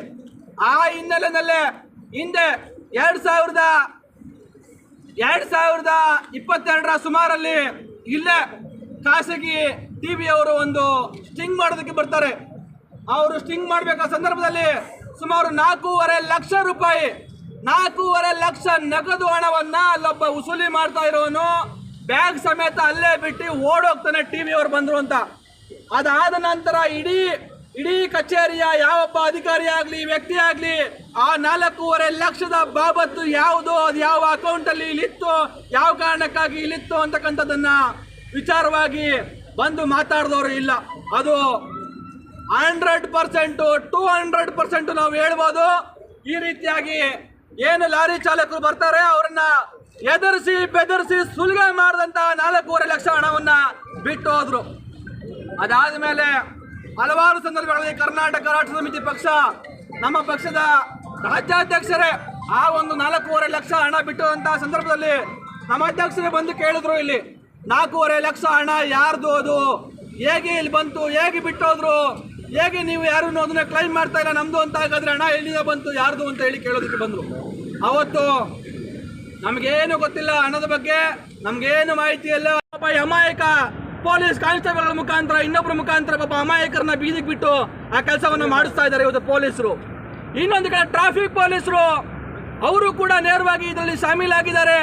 ಇಲ್ಲಿರ್ತಕ್ಕಂಥ ರೆವಿನ್ಯೂ ಇಲಾಖೆಯ ತಹಸೀಲ್ದಾರ್ಗಳು, ಬೇರೆ ಬೇರೆ ಇಲಾಖೆಯ ಅಧಿಕಾರಿಗಳು, ಸಾರಿಗೆ ಇಲಾಖೆನವರು, RTOದವರು ಎಲ್ಲರೂ ಸೇರಿ ಜನಪ್ರತಿನಿಧಿಗಳು, ಖುದ್ದಾಗಿ ಜನಪ್ರತಿನಿಧಿಗಳು ಇಷ್ಟು ಜನರು ಸೇರಿ ಇವತ್ತು ಈ ಒಂದು ನೆಕ್ಸಸ್ ನಡೆಸ್ತಾ ಇದೆ, ದಂಧೆ ನಡೀತಾ ಇದೆ.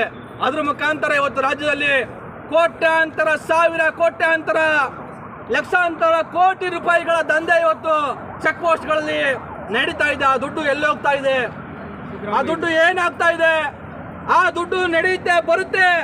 ಇಲ್ಲಿ ಕಲೆಕ್ಷನ್ ಆಗುವಂತ ದುಡ್ಡು ಚುನಾವಣೆ ಸಂದರ್ಭಗಳಲ್ಲಿ ನಮಗೆ ಕೊಡ್ತಕ್ಕಂಥ ಸೀರೆಗಳ ಮುಖಾಂತರ, ಕುಕ್ಕರ್ಗಳ ಮುಖಾಂತರ, ಓಲೆ ಜುಮುಕಿಗಳ ಮುಖಾಂತರ ಚೆಕ್ ಪೋಸ್ಟ್ಗಳಲ್ಲಿ ಕಲೆಕ್ಷನ್ ಆಗೋ ಹಣ ರಾಜ್ಯದ ಮೂಲೆ ಮೂಲೆಗೆ ಹಂಚುತ್ತಾರೆ. ನಮ್ಮದೇ ದುಡ್ಡನ್ನ ನೇರವಾಗಿ ನಮ್ಮ ಅಣ್ಣ ತಮ್ಮಂದಿರ ಮೇಲೆ, ಡ್ರೈವರ್ಗಳ ಮೇಲೆ ದಬ್ಬಾಳಿಕೆ ಮಾಡಿ ವಸೂಲಿ ಮಾಡಿದಂಥ ರಾಜ್ಯದ ಜನರ ಹಣವನ್ನ ಅಕ್ರಮವಾಗಿ ಚುನಾವಣೆಗಳಲ್ಲಿ ಚೆಲ್ತಕ್ಕಂಥ ಕೆಲಸವನ್ನ ಈ ನೀಚ ಭ್ರಷ್ಟ ರಾಜಕಾರಣಿಗಳು ಶಾಮೀಲಾಗಿ ನಡೆಸ್ತಾ ಇರ್ತಕ್ಕಂಥ ಇಂತಹ ಅಕ್ರಮಕೂಟ ಲಂಚಾವತಾರದ ತವರೂರುಗಳಾಗಿರ್ತಕ್ಕಂಥ ಚೆಕ್ ಪೋಸ್ಟ್ಗಳ ಮುಖಾಂತರ ಸಂಗ್ರಹಿಸಿಕೊಂಡು ಇವತ್ತು ಮಾಡ್ತಾ ಇದ್ದಾರೆ. ಅವತ್ತು ನಮ್ಮ ಮೇಲೆ ಹಲ್ಲೆ ಮಾಡಿದಾಗ ಪೊಲೀಸರು ಅವ್ರು ಕೊಟ್ಟಂತಹ ಕಂಪ್ಲೇಂಟ್ ಮೇಲೆ ಹೌದು ರಘು ಜಾಣಗೆರೆ, ರಘುಪತಿ ಭಟ್, ಮಹೇಶ್ ಇವರು ಅವರ ಅಕ್ರಮವನ್ನ ನಿಲ್ಲಿಸಿಬಿಟ್ಟು ಅವತ್ತು ಆ ಅಧಿಕಾರಿಗಳಿಗೆ ಲಾಸ್ ಮಾಡಿದ್ದಾರೆ, ನಷ್ಟ ಮಾಡಿದ್ದಾರೆ, ಅವ್ರ ಹೆಂಡತಿ ಕೈಲಿ ಬಯಸ್ಕೊಳ್ಳಂಗೆ ಮಾಡಿದ್ದಾರೆ. ಇವರು ಮಹಾನ್ ಅಕ್ರಮವನ್ನ ಎಸಗಿದ್ದಾರೆ ಅಂತ ಹೇಳಿ ನಮ್ಮ ಮೇಲೆ ಕೇಸನ್ನು ಚಾರ್ಜ್ ಶೀಟ್ ಮಾಡಿ ಹತ್ತಿ ಮೇಲೆ ಪೊಲೀಸರು ಕೇಸನ್ನು ಕೋರ್ಟ್ಗೆ ಹಾಕಿದ್ದಾರೆ. ಇನ್ನೊಂದು ಕಡೆ ನಾವು ಕೊಟ್ಟಿದ್ವಿ ಕಂಪ್ಲೇಂಟು, ನಮ್ಮ ಮೇಲೆ ಅಕ್ಷರಶಃ ಒಬ್ಬ ಕಲ್ಲು ತಗೊಂಡು ಬಂದು ಹಲ್ಲೆ ಮಾಡೋದಕ್ಕೆ ಬಂದ, ಇಷ್ಟಪ್ಪ ದಪ್ಪ ಕಲ್ಲು ಹಾಕ್ಬಿಡ್ತೀನಿ ನಿಮ್ಮ ಮೇಲೆ ಅಂತ ಅಕ್ಷರಶಃ ನಮಗೆ ಕೊಲೆ ಬೆದರಿಕೆ ಆಗ್ತಾ, ನಮ್ಮವ್ರಿಗೆ ಹೊಡೆದ, ಕೊಲ್ಪಟ್ಟಿ ಹಿಡ್ದ, ಶರ್ಟ್ ಕಿತ್ತ ಆಗ್ತಾ. ಅವನ ರೌದ್ರಾವತಾರ ವಿಡಿಯೋದಲ್ಲೇ ನೋಡಬೇಕು. ಪಾಪ ಅವನು ಅದಾದ ಕೆಲವೇ ದಿನಗಳಲ್ಲಿ ಅವನಿಗೆ ಪ್ರಕೃತಿ ನ್ಯಾಯ ಕೊಡ್ತು.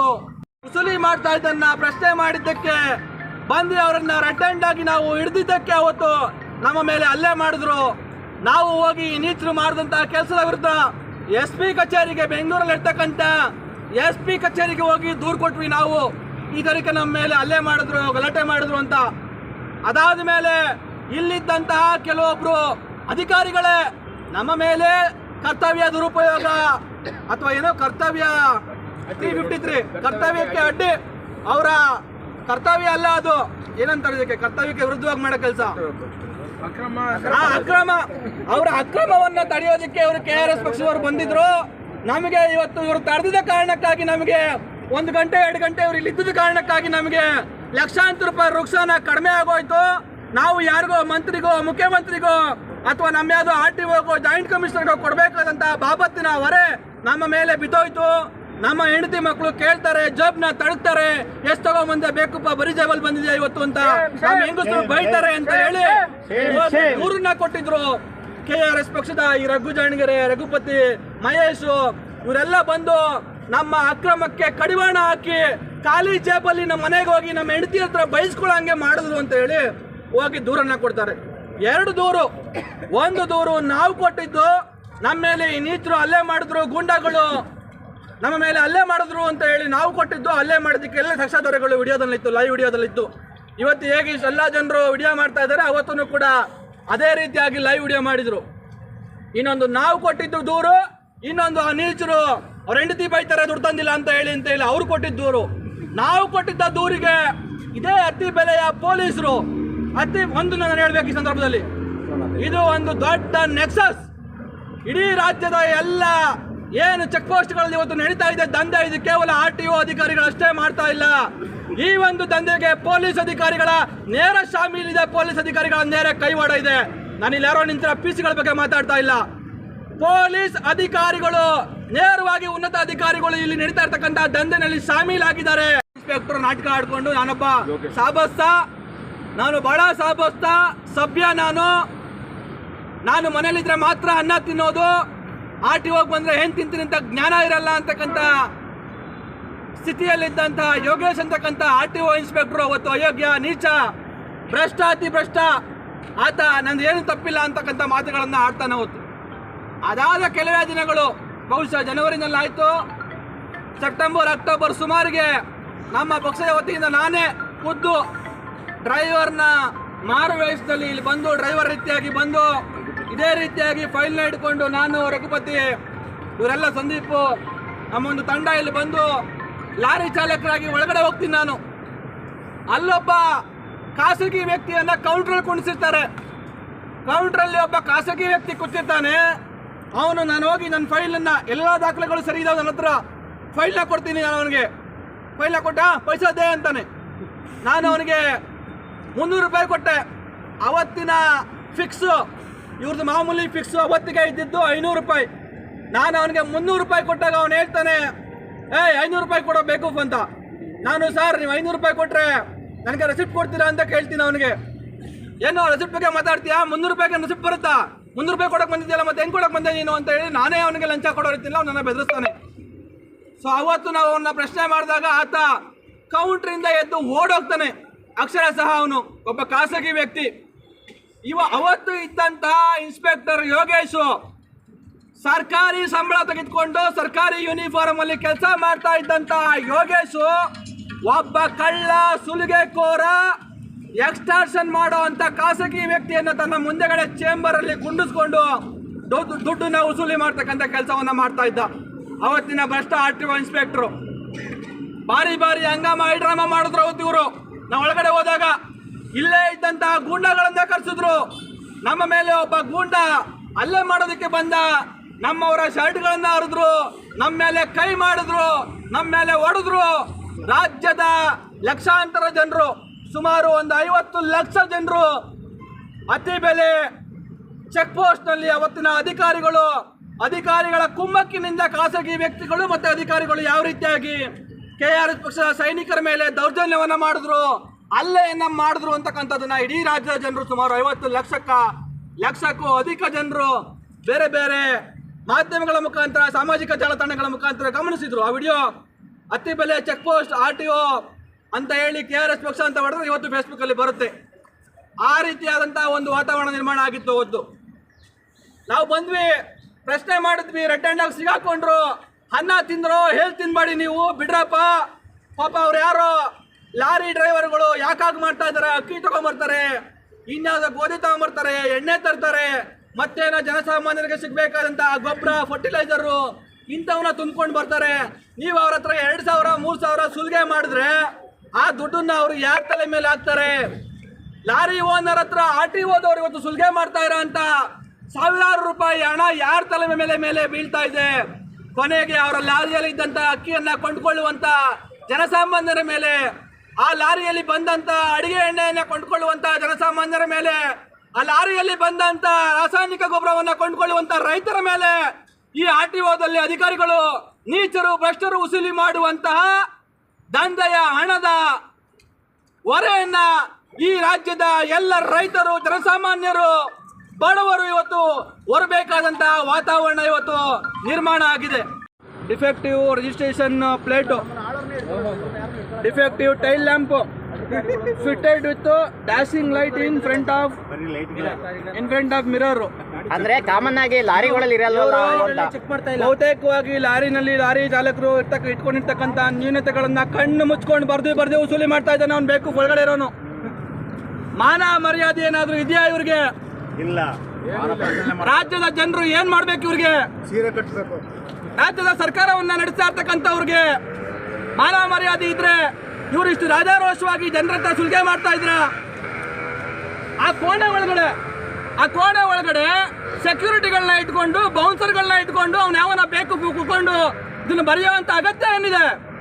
ಟ್ರಾಫಿಕ್ ಪೊಲೀಸರು ರಸ್ತೆಯಲ್ಲಿ ನಿಂತ್ಕೊಳ್ಳೋದು. ಅವರು ಟ್ರಾಫಿಕ್ ಪೊಲೀಸರು ಕ್ಯಾಮ್ರಾ ಬಳಸಿ ರಸ್ತೆಯಲ್ಲಿ ಬರ್ತಕ್ಕಂಥವ್ರನ್ನ ಹಿಡಿದು ಫೈನ್ ಹಾಕಲ್ವ? ಅವ್ರೇನು ಸುಮ್ಮನೆ ಬಾಯಿ ಬಂದಂಗೆ ಬರೀತಾರೆ ಟ್ರಾಫಿಕ್ ಪೊಲೀಸರು? ಆಕ್ಚುಲಿ ಟ್ರಾಫಿಕ್ ಪೊಲೀಸರು ಒಂದ್ ತರಕ್ಕೆ ಇವ್ರಿಗೆ, ಈ ನೀಚರಿಗೆ ಕಂಪೇರ್ ಮಾಡಿದ್ರೆ ಟ್ರಾಫಿಕ್ ಪೊಲೀಸರು ನಿಯತ್ತಾಗಿ ಕೆಲಸ ಮಾಡ್ತಾ ಇದ್ದಾರೆ. ಅಲ್ಲೋ ಇಲ್ಲೋ ಅವರು ಎಂಜಲ್ ತಿಂತಾರೆ ಅನ್ನೋದು ಬಿಟ್ರೆ ಕೆಲವೊಬ್ರು ಬಹುತೇಕವಾಗಿ ಅವರು ಬಾಡಿ ಕ್ಯಾಮ್ರಾ ಹಾಕೊಂಡು ನಿಂತ್ಕೊಂಡು ಏನ್ ಸಮಸ್ಯೆ ಇದೆಯೋ ಅದನ್ನ ಪ್ರಶ್ನೆ ಮಾಡಿ ಅದನ್ನ ಕೊಡ್ತಾ ಇದ್ದಾರೆ. ಆದ್ರೆ ಇಲ್ಲಿ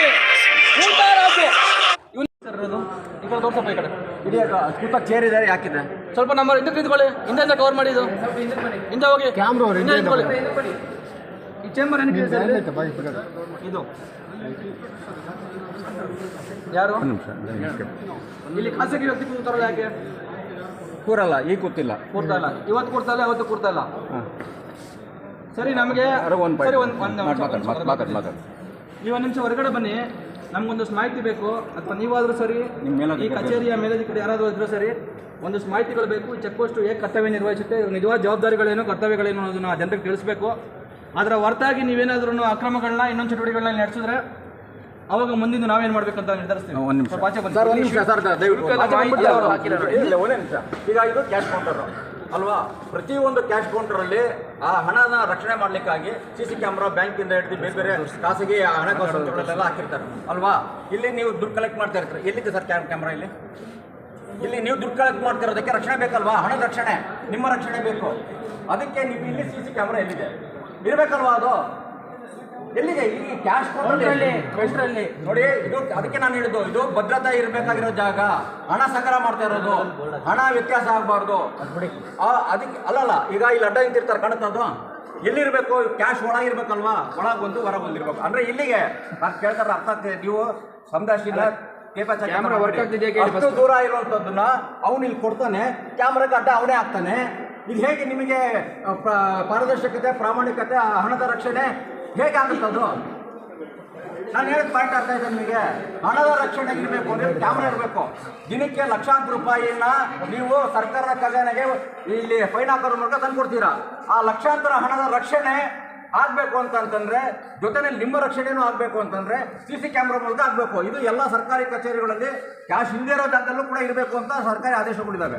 ಕ್ಯಾಶ್ ಇರೋ ಜಾಗದಲ್ಲಿ ಅದನ್ನು ನೀವು ಅದನ್ನು ಮೇಂಟೈನ್ ಮಾಡ್ತಿಲ್ಲ ಅಂತಂದರೆ ನಿಮ್ಮ ಪ್ರಾಮಾಣಿಕ ಭ್ರಷ್ಟತೆಯನ್ನು ನೀವು ಪ್ರಶ್ನೆ ಮಾಡ್ಕೊಂಡಂಗಲ್ವಾ? ಈಗ ನಾವು ಇದನ್ನ ಒಂದು ಕಾಳಜಿಯಿಂದ ಕೇಳ್ತಾ ಇದ್ದೀವಿ ಸರ್.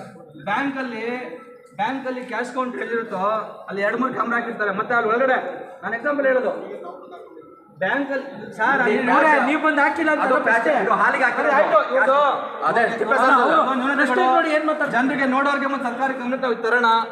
ಈಗ ಒಂದು ಸರ್ ನೀವು ಆಚೆ ಬನ್ನಿ, ಆಚೆ ಬನ್ನಿ. ಇಲ್ಲಿ ಯಾವುದೇ ರೀತಿಯ ನಿಯಮಗಳ ಬಗ್ಗೆ ಮಾಹಿತಿ, ಶುಲ್ಕದ ಮಾಹಿತಿ, ಪೆನಾಲ್ಟಿ ಮಾಹಿತಿ, ಯಾವುದೇ ಪೆನಾಲ್ಟಿ ಏನೂ ಇಲ್ಲ. ಪೆನಾಲ್ಟಿ ಮಾಹಿತಿಯಲ್ಲಿ ಯಾವ ಶುಲ್ಕ ಲೋಕಾಯುಕ್ತಗೆ ದುಡ್ಡು ಕೊಡ್ಬೋದು ಅನ್ನೋದು ಬೋರ್ಡ್ ಇಲ್ಲ. ಅದು ಬಿಡಿ ಸರ್, ಅದು ಯೂನಿಯನ್ ಅವ್ರು ಹಾಕಿರೋದು. ಅಂದ್ರೆ ಇವರು ಯಾವ ತಪ್ಪಿಗೆ ಯಾವ ಶಿಕ್ಷೆಗೆ ಎಷ್ಟು ದಂಡ ಅಂತ ಇವರು ಕೊಟ್ಟಿಲ್ಲ.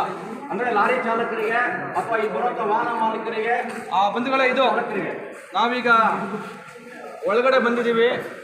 ಇದು ದಂಧೆ. ಈ ಕಡೆ ಬರಪ್ಪ ಸ್ವಲ್ಪ ಮಹೇಶ್. ಇಲ್ಲಿ ನೋಡಿ, ನಾನು ಹಿಂಭಾಗದಲ್ಲಿ ಇರೋದು ಬಹುತೇಕವಾಗಿ ಇನ್ಸ್ಪೆಕ್ಟರ್ ಅಲ್ಲಿ ಏನಿದಾರೋ ಅಲ್ಲಿ ಊರಲ್ಲಿ ಕೂರ್ತಾರೆ. ಈ ಕಡೆ ಬನ್ನಿ ಮಹೇಶ್. ಇದೊಂದು ಮಾಸ್ಟರ್ ಪೀಸ್ ಕ್ಯಾಬಿನ್ ಇದೆಯಲ್ಲ, ಈ ಮಾಸ್ಟರ್ ಪೀಸ್ ಕ್ಯಾಬಿನಿಂದ ಇಡೀ ಕರ್ನಾಟಕ ಸರ್ಕಾರಕ್ಕೆ ತಿಂಗಳಿಗೆ ಕೋಟ್ಯಾಂತರ ರೂಪಾಯಿ ಹಣ, ಕೋಟ್ಯಾಂತರ ರೂಪಾಯಿಗಳ ಅಕ್ರಮ ಕಪ್ಪು ಹಣ ಹೋಗೋದು ಈ ಮಾಸ್ಟರ್ ಪೀಸ್ ಕ್ಯಾಬಿನಿಂದ. ಇಲ್ಲಿಂದ ಬಹುಶಃ ಇದುವರೆಗೂ ಸಾವಿರಾರು ಕೋಟಿ ರೂಪಾಯಿಗಳ ಹಣ ಇಲ್ಲಿ ಟ್ರಾನ್ಸಾಕ್ಷನ್ ನಡೆದಿದೆ. ಕಪ್ಪು ಹಣ ನೇರವಾಗಿ ಇಲ್ಲಿಂದ ರಾಜ್ಯದ ಮಂತ್ರಿಗಳಿಗೆ, ಮುಖ್ಯಮಂತ್ರಿಗಳಿಗೆ, ಸರ್ಕಾರ ನಡೆಸೋರಿಗೆ ಈ ಮಾಸ್ಟರ್ ಪೀಸ್ ಕ್ಯಾಬಿನ್ ಸರಿ ನೋಡ್ಕೊಳ್ರಪ್ಪ. ದುಡ್ಡು ಯಾವುದೋ ಮಿಷಿನಲ್ಲಿ ಪ್ರಿಂಟ್ ಆಗಲ್ಲ, ಮಿಷಿನಲ್ಲಿ ಒಮ್ಮೆ ಪ್ರಿಂಟ್ ಆಗುತ್ತೆ. ಆದರೆ ಇಂತಹ ಕ್ಯಾಬಿನ್ಗಳಲ್ಲಿ ಇವತ್ತು ರಾಜ್ಯ ಸರ್ಕಾರ ಅಥವಾ ಕೇಂದ್ರ ಸರ್ಕಾರಗಳ ಅಕ್ರಮ ಕ್ಯಾಬಿನ್ಗಳಲ್ಲಿ, ಇಂಥ ಕ್ಯಾಬಿನ್ಗಳಲ್ಲಿ ಸಾವಿರಾರು ಕೋಟಿ ಅಕ್ರಮ ಹಣ ಈಗ ಬರ್ತಾ ಇದೆ. ಇಲ್ಲಪ್ಪ ನೋಡಿ ಎಷ್ಟು ಚೆನ್ನಾಗಿ ಅವನು ಮಾಡ್ಕೊಂಡು ಆದ್ರೆ ಇವತ್ತು ಬಂದಿಲ್ಲ, ಇವತ್ತಿಲ್ಲ. ಇಲ್ಲಿ ಕೂತ್ಕೊಳ್ಳೋ ಖಾಸಗಿ ವ್ಯಕ್ತಿ, ನಾನೇ ಖುದ್ದಾಗಿ ಇಲ್ಲಿ ಬಂದಾಗ ನನ್ನ ಹತ್ರ 300 ರೂಪಾಯಿ ಇಲ್ಲ 500 ರೂಪಾಯಿ ಕೊಡು ಅಂತ ಕೇಳಿದವನು ವ್ಯಕ್ತಿ ಇವನು ಇಲ್ಲಿ ಕೂತಿದ್ದ. ಇವತ್ತು ಆ ವ್ಯಕ್ತಿ ಇಲ್ಲ. ಇವ್ರು ಹಸಿ ಸುಳ್ಳನ್ನ ಇನ್ಸ್ಪೆಕ್ಟರ್ ಹೇಳ್ತಾ ಇದ್ದಾರೆ.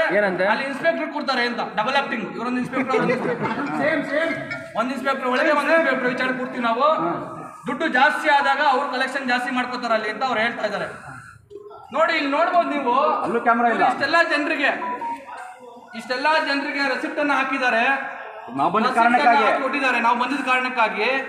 ಆದ್ರೆ ಇಲ್ಲಿ ಯಾವೆಲ್ಲ ರೂಲ್ಸ್ ಬ್ರೇಕ್ ಆದ್ರೆ ಎಷ್ಟೆಲ್ಲ ಶುಲ್ಕ ಅನ್ನೋದನ್ನ ಹಾಕಿಲ್ಲ. ಡ್ರೈವರ್ಗಳು, ಬಹುತೇಕವಾಗಿ ಡ್ರೈವರ್ಗಳು ಓದಿರಲ್ಲ, ವಿದ್ಯಾಭ್ಯಾಸ ಇರಲ್ಲ, ಅವಿದ್ಯಾವಂತರಿರ್ತಾರೆ, ಬೇರೆ ಬೇರೆ ರಾಜ್ಯಗಳಿಂದ ಬರ್ತಾರೆ, ಅವ್ರಿಗೆ ಲ್ಯಾಂಗ್ವೇಜ್ ಗೊತ್ತಿರಲ್ಲ. ಅವ್ರಿಗೆ ಇವರು ಶುಲ್ಕ ಎಷ್ಟು, ಇದು ಟೇಲ್ ಲ್ಯಾಂಪ್ ಡಿಫೆಕ್ಟ್ 500 ರೂಪಾಯಿ ಹಾಕಿದ್ದಾರೆ. ಟೇಲ್ ಲ್ಯಾಂಪ್ ಡಿಫೆಕ್ಟ್ 1000 ರೂಪಾಯಿ ಕೊಡೋ ಅಂದ್ರೆ ಕೊಡ್ಬೇಕಲ್ಲ ಅವನು. ಅಥವಾ ಇನ್ಯಾವುದೋ ಶುಲ್ಕ, ನಿನಗೆ 5000 ರೂಪಾಯಿ ಶುಲ್ಕ ಇದೆ, ನೀನು ನನಗೆ 300 ರೂಪಾಯಿ ಕೊಡು, ನಾನು ನಿನ್ನ ಬಿಟ್ಬಿಡ್ತೀನಿ ಅಂತೇಳಿ ಲಂಚವನ್ನ, ಭ್ರಷ್ಟಾಚಾರವನ್ನು ಮಾಡ್ಬೋದಲ್ಲ ಅವರು.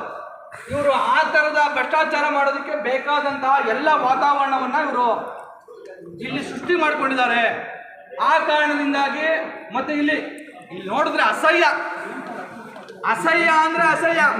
ಖಾಸಗಿ ವ್ಯಕ್ತಿಗಳು ಯಾರು, ಬ್ರೋಕರ್ಗಳು ಯಾರು, ಇಲ್ಲಿ ಗೂಂಡಾಗಳು ಯಾರು, ಅಥವಾ ಈ ಸಿಬ್ಬಂದಿನಲ್ಲಿ ಕೆಲಸ ಮಾಡೋರು ಯಾರು, ಒಂದು ID ಕಾರ್ಡ್ ಇಲ್ಲ, ಇನ್ನೊಂದಿಲ್ಲ, ಎಲ್ಲರೂ ಕಾಕಿ ಬಟ್ಟೆ ಹಾಕೊಂಡು ಓಡ್ತಾರೆ. ಇಲ್ಲಿ ಖಾಸಗಿ ವ್ಯಕ್ತಿನೂ ಕಾಕಿ ಬಟ್ಟೆಗಳು ಹಾಕೊಂಡು ಓಡ್ತಾರೆ. ಜನರು ಬರೋದಕ್ಕೆ, ಇಲ್ಲಿ ಪ್ರಶ್ನೆ ಮಾಡೋದಕ್ಕೆ ಬೇಕಾದಂಥ ಭಯದ ವಾತಾವರಣವನ್ನು ಇವರು ಕೃತಕವಾಗಿ ಸೃಷ್ಟಿ ಮಾಡಿ ಇಟ್ಕೊಂಡಿದ್ದಾರೆ ಅತ್ತಿ ಬೆಲೆ ಚೆಕ್ ಪೋಸ್ಟಲ್ಲಿ. 10,000 ರೂಪಾಯಿ ಒಳಗಡೆ ಓಡಾಡಿರೋದಲ್ಲ. ಯಾರ್ದು ಸ್ವಾಮಿ, ಯಾರ್ದು ಇದು?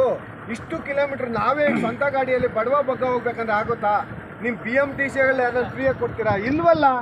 ಇಷ್ಟು ಲೂಟಿ ಮಾಡ್ಕೊಂಡು ಇವರು ಅಧಿಕಾರಿಗಳು ಇಬ್ಬರಿಗೋಸ್ಕರ ಇಲ್ಲಿಂದ ಅಲ್ಲಿಗೆ ಹೋಗ್ಬೇಕಂದ್ರೆ ಯಾವುದೋ ಒಂದು ಟ್ರಾನ್ಸ್ಫರ್ ಫೈಲ್ ಎತ್ಕೊಂಡು ಇಲ್ಲಿಂದ ವಿಧಾನಸೌಧಕ್ಕೆ ಹೋಗ್ಬೇಕಂದ್ರೆ ಅದು ಆಪ್ಷನ್ ಇದೆಯಾ?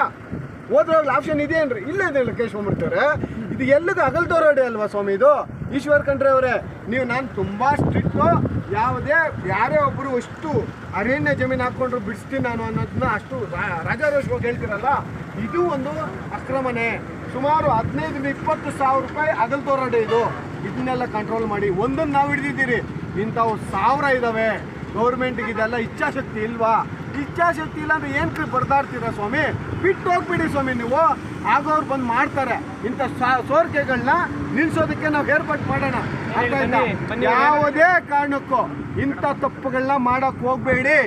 ನಿಮ್ಮ ವಿಧಾನಸೌಧಗಳಲ್ಲಿ ಇಂಥ ಅಕ್ರಮಗಳು ಆಗ್ತಾ ಇದ್ರೆ ಇದನ್ನೆಲ್ಲ ಕಂಟ್ರೋಲ್ ಮಾಡಕ್ ನಿಮ್ಗಿಲ್ವಾ? ನಿಮ್ಮ ಪವರ್ ಅಂತ ಇದೆಯಲ್ಲ, ತೋರಿಸಿ.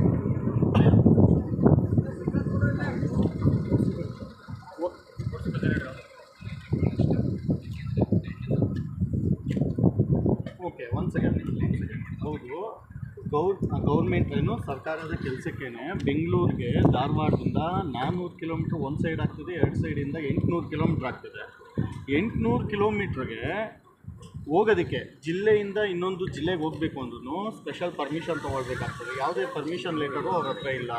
ಮತ್ತು ಈ ಗಾಡಿ ಯಾರಿಗೆ ಅಲಾಟ್ಮೆಂಟ್ ಆಗಿದೆ ಅವರು ಈ ಕಾರಲ್ಲಿ ಟ್ರಾವೆಲ್ ಮಾಡ್ತಿಲ್ಲ. ಈ ಎರಡು ಮಾಡಿರೋದು ಅಪರಾಧನೇ, ಅದು ಕಾನೂನು ರೀತಿಯಲ್ಲಿ. ಸೊ ಅದಕ್ಕೆ ನಾವು ಅದನ್ನು ಪ್ರಶ್ನೆ ಮಾಡಿದ್ವಿ. ಇಂಥ ಟೈಮಲ್ಲಿ ನೀವು ಬೆಂಗಳೂರಿಗೆ ಬರೋದು 800 ಕಿಲೋಮೀಟ್ರ್ ಆಗ್ತದೆ. ಇದಕ್ಕೋಸ್ಕರ ಈ ರಾಜ್ಯದ ಮಂತ್ರಿಗಳೇ ಕೆಲವೊಬ್ಬರು ಟ್ರೈನಲ್ಲಿ ಟ್ರಾವೆಲ್ ಮಾಡ್ತಾ ಇದ್ದಾರೆ. ಅವರು ಸರ್ಕಾರದ ಜನಸೇವೆನೇ ಮಾಡ್ತಾ ಇರೋದು. ಆದರೆ ನೀವು ಈಗ 2-3 ಹೋಗೋದಕ್ಕೆ ಮತ್ತು ಇದಕ್ಕೆ ಅಲಾಟ್ಮೆಂಟ್ ಆಗಿರೋರೇ ಈ ಕಾರ್ ಯಾರಿಗೆ ಅಲಾಟ್ಮೆಂಟ್ ಆಗಿದೆ ಅವರೇ ಇಲ್ಲ. ಯಾರೋ ಬೇರೆ ಡಿಪಾರ್ಟ್ಮೆಂಟಲ್ಲಿ ಕೆಳವರ್ಗದವರು ಆ ರೀತಿಯಾಗಿ ಎಲ್ಲರೂ ಯೂಸ್ ಮಾಡೋದಾದರೆ ಹಾಗಾದರೆ ನೆಕ್ಸ್ಟ್ ಇನ್ನು ಬರೋ ದಿನಗಳಲ್ಲಿ P1 ಕೂಡ ತೊಗೊಂಡೋಗ್ತಾರೆ ಕಾರು. ಯಾರಿಗೆ ಇದು ತೊಂದರೆ? ಯಾರು ಗ್ಲಾಸು? ಜನರಿಗೆ ತೊಂದರೆ, ಜನರದ್ದು ಲಾಸ್ ತಾನೇ ಇದು. ಯಾರ್ದು ಹಣ ಹೇಳಿ? ಸಪ್ರೇಟಾಗಿ ಏನಾದರೂ ಬರ್ತಾ ಇದೆಯಾ ಮೇಡಮ್? ಅದನ್ನೇ ಪ್ರಶ್ನೆ ಮಾಡಿದ್ವಿ. ದಯವಿಟ್ಟು ಇದನ್ನು ಮುಂದಿನ ದಿನಗಳಲ್ಲಿ ಮರುಕಳಿಸ್ದಂಗೆ ನೋಡ್ಕೊಳ್ಳಿ. ನೀವೇನು ಇದರಲ್ಲಿದ್ದೀರಾ ಮೇಡಮ್?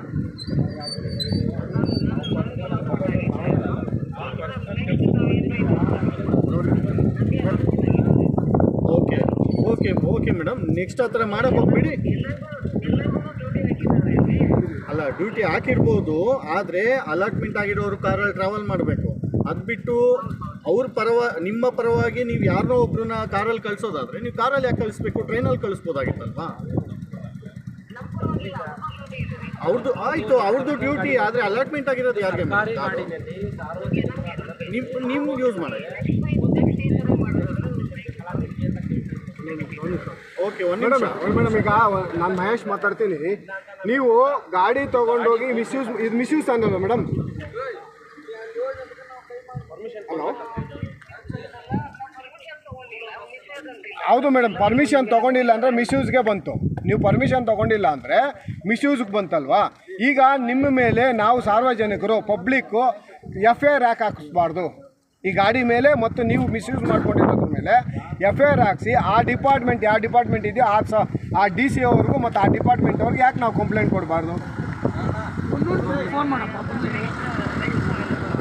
ಅಲ್ಲ, ನೆಕ್ಸ್ಟ್ ಈಗ ಮೇಡಮ್ ಸುಮಾರು ಇಷ್ಟು 1000 ಡೀಸೆಲ್, ಸುಮಾರು 10,000 ರೂಪಾಯಿ ಡೀಸೆಲ್ ವೇಸ್ಟ್ ಆಗಿದೆ. ಯಾವುದೋ ಪಬ್ಲಿಕ್ದು ಗಾಡಿ ಸರ್ವಿಸ್ ಎಲ್ಲ ವೇಸ್ಟ್ ಆಗಿದೆ. ಯಾರು ಕಟ್ಕೊಡ್ತಾರೆ ಇದೆಲ್ಲ? ನೀವು ಕೊಡ್ತೀರಾ? ವಾಪಸ್ ನೀವು ಕೊಡ್ತೀರಾ ಗೌರ್ಮೆಂಟ್ಗೆ? ಮೇಡಮ್, ನೀವು ಸಂಬಳನೂ ತೊಗೊತೀರಾ. ಒಪ್ಪದಾಗ ಯಾಕೆ ನೀವು ಬೆಂಗಳೂರವರೆಗೂ ಗಾಡಿ ತೊಗೊಂಡೋಗಿದ್ದೀರಾ? ಯಾರು ನೀವು ಕೇಳಿಬಿಟ್ಟು ತೊಗೊಂಡೋಗಿದ್ದೀರಾ? ಆ DC-ಗಾಗಲಿ ಇಲ್ಲ ನಿಮ್ಮ ಡಿಪಾರ್ಟ್ಮೆಂಟಲ್ಲೇ ಲಾಗ್ ಬುಕ್ ಆಗಲಿ, ಲಾಗ್ ಬುಕ್ಕೇ ಇಲ್ಲ ನಿಮ್ಮ ಗಾಡಿಯಲ್ಲಿ. ಲಾಗ್ ಬುಕ್ ಇಡಬೇಕಾಗ್ತದೆ. ನಾವು ಎಲ್ಲಿಗೆ ಹೋಗ್ತಾ ಇದ್ರಿ, ಎಲ್ಲಿಗೆ ಬರ್ತಾ ಇದ್ರೆ ಬರೀಬೇಕಾಗ್ತದೆ. ಡಿಸ್ಟಿಕ್ ಟು ಡಿಸ್ಟಿಕ್ ಹೋಗಲೇಬಾರ್ದು ಅಂತಿದೆ. ನೀವು ಅದನ್ನೂ ಮೀರಿ ಬೆಂಗಳೂರವರೆಗೂ ಯಾವುದೋ ಒಂದು 2 ಫೈಲ್ ತೊಗೊಂಡೋಗಿ ನಮ್ಮ ದುಡ್ಡನ್ನು ಸುಮಾರು 10,000 ರೂಪಾಯಿ ಹೋಗಿ ಬರೋದಕ್ಕೆ ಅಂತ ಲೆಕ್ಕ ಹಾಕಿದ್ರೆ 20,000, ನಿಮ್ಮದೆಲ್ಲ ಸೇರಿ 20,000 ರೂಪಾಯಿ ಯಾರ್ದು ಮೇಡಮ್? ಈಗ ನೋಡಿದ್ರೆ ಪೆಟ್ರೋಲು ಡೀಸೆಲ್ಗಳು ರೈಸ್ ಮಾಡ್ಕೊಂಡು ಗೌರ್ಮೆಂಟ್ ಈ ಥರ ಮಾಡ್ತಾ ಇದೆ. ನೀವು ಈ ಥರ ಹಗಲ್ದವ್ರೇ ಮಾಡ್ತಾ ಇದ್ದೀರಾ. ನಾವು ಯಾರನ್ನ ಕೇಳಬೇಕು? ನಾವು ಯಾಕೆ FIR ಹಾಕ್ಸ್ಬಾರ್ದು ಹೇಳಿ ಮೇಡಮ್? ನೀವೊಂದು ನಿಮಗೆ ಅಲರ್ಟ್ ಆಗಿರೋ ಗಾಡಿ ಆಗಿ ನೀವು ಅದಕ್ಕೆ ಎಡ್ಡಾಗಿ ನೀವು ಇದಕ್ಕೆ ಏನು ಹೇಳ್ತೀರೋ ದಯವಿಟ್ಟು ಹೇಳಿ ಮೇಡಮ್.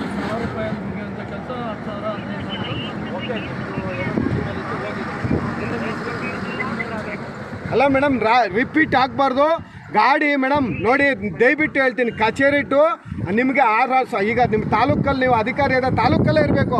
ನೀವು ಯಾರು ತಾಲೂಕುಗಳೆಲ್ಲ ಡಿಸ್ಟಿಕ್ಗಳಲ್ಲಿ ಇರ್ತೀರ, ಯಾರ್ದು ಡೀಸೆಲ್ ಪೆಟ್ರೋಲ್ಗಳು ಇಲ್ಲಿಗೆ ನಿಲ್ಲಿಸ್ಬೇಕು. ಈ ಅವತಾರಗಳು ಸರ್ಕಾರಗಳಿಗಂತೂ ಕೇಳೋ ಹೇಗುತ್ತೆ ಇಲ್ಲ. ನಾವು ಸಾರ್ವಜನಿಕರು ತಿರ್ಗೆ ಕಟ್ಟಿ ಸಾಕಾಗಿ ನಮಗೆ ಕೇಳೋ ಅಧಿಕಾರ ಇದೆ, ಕೇಳ್ತಾ ಇದ್ದೀರಿ. ಈ ದಿನಕ್ಕೆ ನಿಲ್ಲಿಸಬೇಕು. ಮುಂದಿನ ದಿನಗಳಲ್ಲಿ ಈ ಅಕ್ರಮಗಳು ಹಗಲ್ದೋರಾಡಿಗಳು ಮಾಡಬಾರ್ದು ಮೇಡಮ್. ಪ್ಲೀಸ್ ನೀವೊಂದು ಫಾರೆಸ್ಟ್ ಅಧಿಕಾರಿಯಾಗಿ ಒಂದು ತೂಕವಾಗಿ ನಡ್ಕೊಳ್ಳಿ. ಇನ್ನೊಂದು ಸತಿ ಈ ಥರ ಹಾಕಬಾರ್ದು. ಪನಿಷ್ಮೆಂಟ್ ಡಿ.ಸಿ ಏನಿದೆಯೋ ಡಿ.ಸಿಗೆ ನಾವು ನಂಬರ್ ತೊಗೊಂಡಿದ್ದೀರಿ, ವಿಡಿಯೋನು ಹಾಕ್ತೀವಿ ಡಿ.ಸಿಗೂ ಮಾತಾಡ್ತೀರಿ. ಡಿ.ಸಿ ಏನು ಮಾಡ್ತಾರೋ ಗೊತ್ತಿಲ್ಲ, ಇದ್ರ ಬಗ್ಗೆ ಕ್ರಮ ಜರುಗಿಸುತ್ತೆ. ನಾವು ಡಿ.ಸಿಗೆ ಒಂದು ಮಾತಾಡ್ತೀವಿ.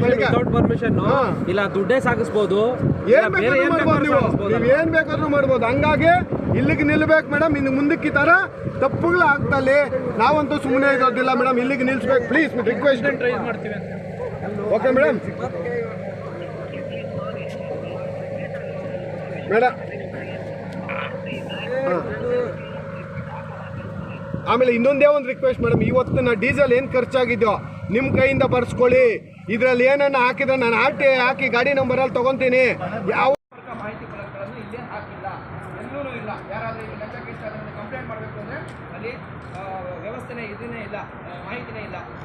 ವಿವಿಧ ವಿಭಾಗಗಳ ಕೊಠಡಿಗಳಿಗೆ ನಾಮಫಲಕನೇ ಇಲ್ಲ. ಅಲ್ಲಿ ಯಾರು ಏನು ಅವರ ಡೆಸಿಗ್ನೇಷನ್ ಏನು, ಕೊಠಡಿ ಏನಕ್ಕೆ ಸಂಬಂಧಪಟ್ಟಿದೆ ಏನೂ ಇಲ್ಲ. ಸಿಬ್ಬಂದಿಯ ಅಧಿಕಾರಿಗಳ ಮೇಜಿನ ಮೇಲೆ ಅವರ ಹೆಸರು ಮತ್ತು ಪದನಾಮ ಇಲ್ಲ. ಈ ಸಿಬ್ಬಂದಿಗಳ ಯೂನಿಫಾರ್ಮಲ್ಲಿ ಕೂಡ ಇದಿಲ್ಲ, ಏನು ನಾಮಫಲಕಗಳಿಲ್ಲ. ಆಮೇಲೆ ಇಲ್ಲಿ ಎಕ್ಸ್ಟ್ರಾ ಬರೆದಿದ್ದೀನಿ, ಬಗ್ಗೆ ಇದು ಓದ್ಕೊಂಡಿರ್ತೀನಿ. ಸರ್ಕಾರಿ ನೌಕರರು ಕರ್ತವ್ಯದ ಸಮಯದಲ್ಲಿ ಕಡ್ಡಾಯವಾಗಿ ಧರಿಸಬೇಕಾದ ಗುರುತಿನ ಚೀಟಿ ಇಲ್ಲ, ಗುರುತಿನ ಚೀಟಿ ಧರಿಸಿಲ್ಲ. ಸೇವಾ ಶುಲ್ಕ ಸ್ವೀಕರಿಸುವ ಕೌಂಟರ್ಗಳಲ್ಲಿ ವಿವಿಧ ಸೇವೆಗಳ ಶುಲ್ಕ ಪಟ್ಟಿ, ದಂಡದ ಪಟ್ಟಿ, ದಂಡ ಏನಾದರೂ ಹಾಕಿದಾಗ ದಂಡದ ಪಟ್ಟಿ ಇಲ್ಲ. ನೌಕರರ ಸ್ಥಳದಲ್ಲಿ ಮಧ್ಯವರ್ತಿಗಳು ಅದಕ್ಕೆ ಇದಿಲ್ಲ, ಇದು ಯಾವುದು ನಮಗೆ ಕಂಡುಬಂದಿಲ್ಲ, ಇದು ಮಾಡಿಲ್ಲ ನಾವು. ಕಚೇರಿಯಲ್ಲಿ CCTV ಇಲ್ಲ, ಅಥವಾ ನೆಪ ಮಾತ್ರಕ್ಕೆ ಕೆಲವಷ್ಟೇ ಕಡೆ ಇದೆ, ತೋರಿಸೋದಕ್ಕೆ ಇದೆ ಅಂತ ತೋರಿಸೋದಕ್ಕೆ ಅಷ್ಟೇ ಇದೆ. ನೌಕರರು ಸಾರ್ವಜನಿಕರಿಗೆ ಸೌಜನ್ಯವಾಗಿ ವರ್ತಿಸುತ್ತಿಲ್ಲ ಎನ್ನುವ ದೂರು ಕೇಳಿಬಂದಿದೆ. ನಮಗೆ ಲಾರಿ ಡ್ರೈವರ್ಸ್ ಎಲ್ಲ ಹೇಳ್ತಾರೆ, ಬಾಯಿಗೆ ಬಂದದ್ದು ಬೈತಾರೆ, ನಾವು ದುಡ್ಡು ಕೇಳಿದಾಗ ಕೊಟ್ಟಿಲ್ಲ ಅಂತ ಆದರೆ ಬಾಯಿಗೆ ಬಂದದ್ದು ಬೈತಾರೆ. ಆಮೇಲೆ ಹಿರಿಯ ನಾಗರಿಕರು ಯಾರಾದರೂ ಬಂದರೆ ಕುಳಿತುಕೊಳ್ಳಲು ಮುಖ್ಯ ವ್ಯವಸ್ಥೆ ಇಲ್ಲ. ನೌಕರರು ಕಚೇರಿಯ ಆವರಣದಲ್ಲಿ ಸಾರ್ವಜನಿಕರಿಗೆ ಉಚಿತ ಕುಡಿಯುವ ನೀರಿನ ವ್ಯವಸ್ಥೆ ಇಲ್ಲ, ಅದನ್ನು ಮಾಡಬೇಕು. ಕಚೇರಿಯ ಆವರಣದಲ್ಲಿ ಸಾರ್ವಜನಿಕ ಶೌಚಾಲಯ ಇಲ್ಲ, ಪಬ್ಲಿಕ್ಕಿಗೆ ನಿಂತಲ್ಲ, ಎಲ್ಲೂ ಏನಾಗಬೇಕು ಬೋರ್ಡ್ ಇಲ್ಲಿ ಹಾಕಿಲ್ಲ, ಅವ್ರಿಗೆ ಏನು ಗೊತ್ತಾಗುತ್ತೆ ಇದೆ ಅಂತ. ಸೊ ಇಲ್ಲ, ಇದ್ದರೂ ಸಾರ್ವಜನಿಕರಿಗೆ ಮುಕ್ತವಾಗಿಲ್ಲ ಅಥವಾ ಮುಕ್ತವಾಗಿ ದೊರೆಯುವಂತ ಕಾಪಾಡಿಕೊಂಡಿಲ್ಲ. ಮಾಹಿತಿ ಹಕ್ಕು ಸಂಪರ್ಕಾಧಿಕಾರಿ ಮತ್ತು ಮೇಲ್ಮನವಿ ಪ್ರಾಧಿಕಾರದ ಮಾಹಿತಿ ಇಲ್ಲ. ಮಾಹಿತಿ ಪಾರ್ಟಿ ಆಫೀಸರ್ ಯಾರು, ಅದ್ರ ಬಗ್ಗೆ ಇರೋ ನಿಯಮಗಳೇನು, ಯಾವುದು ಮಾಹಿತಿ ಬರುತ್ತೆ ಅಲ್ಲಿ ಇಟ್ಟಿಲ್ಲ.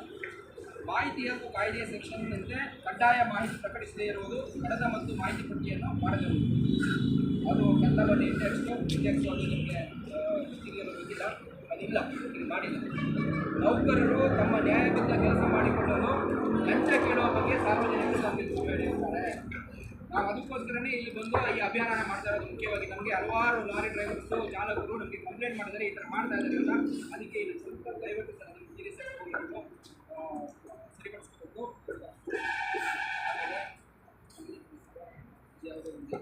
ಇನ್ನೊಂದು, ಕಚೇರಿಯ ನಿರ್ವಹಣೆ ತುಂಬ ಕೆಟ್ಟದಾಗಿದೆ. ಎಲ್ಲ ಕಡೆ ಕಚೇರಿ ನೀವೇ ನೋಡಿದ್ರೆ ನಿಮ್ಗೆ ಗೊತ್ತಾಗುತ್ತೆ.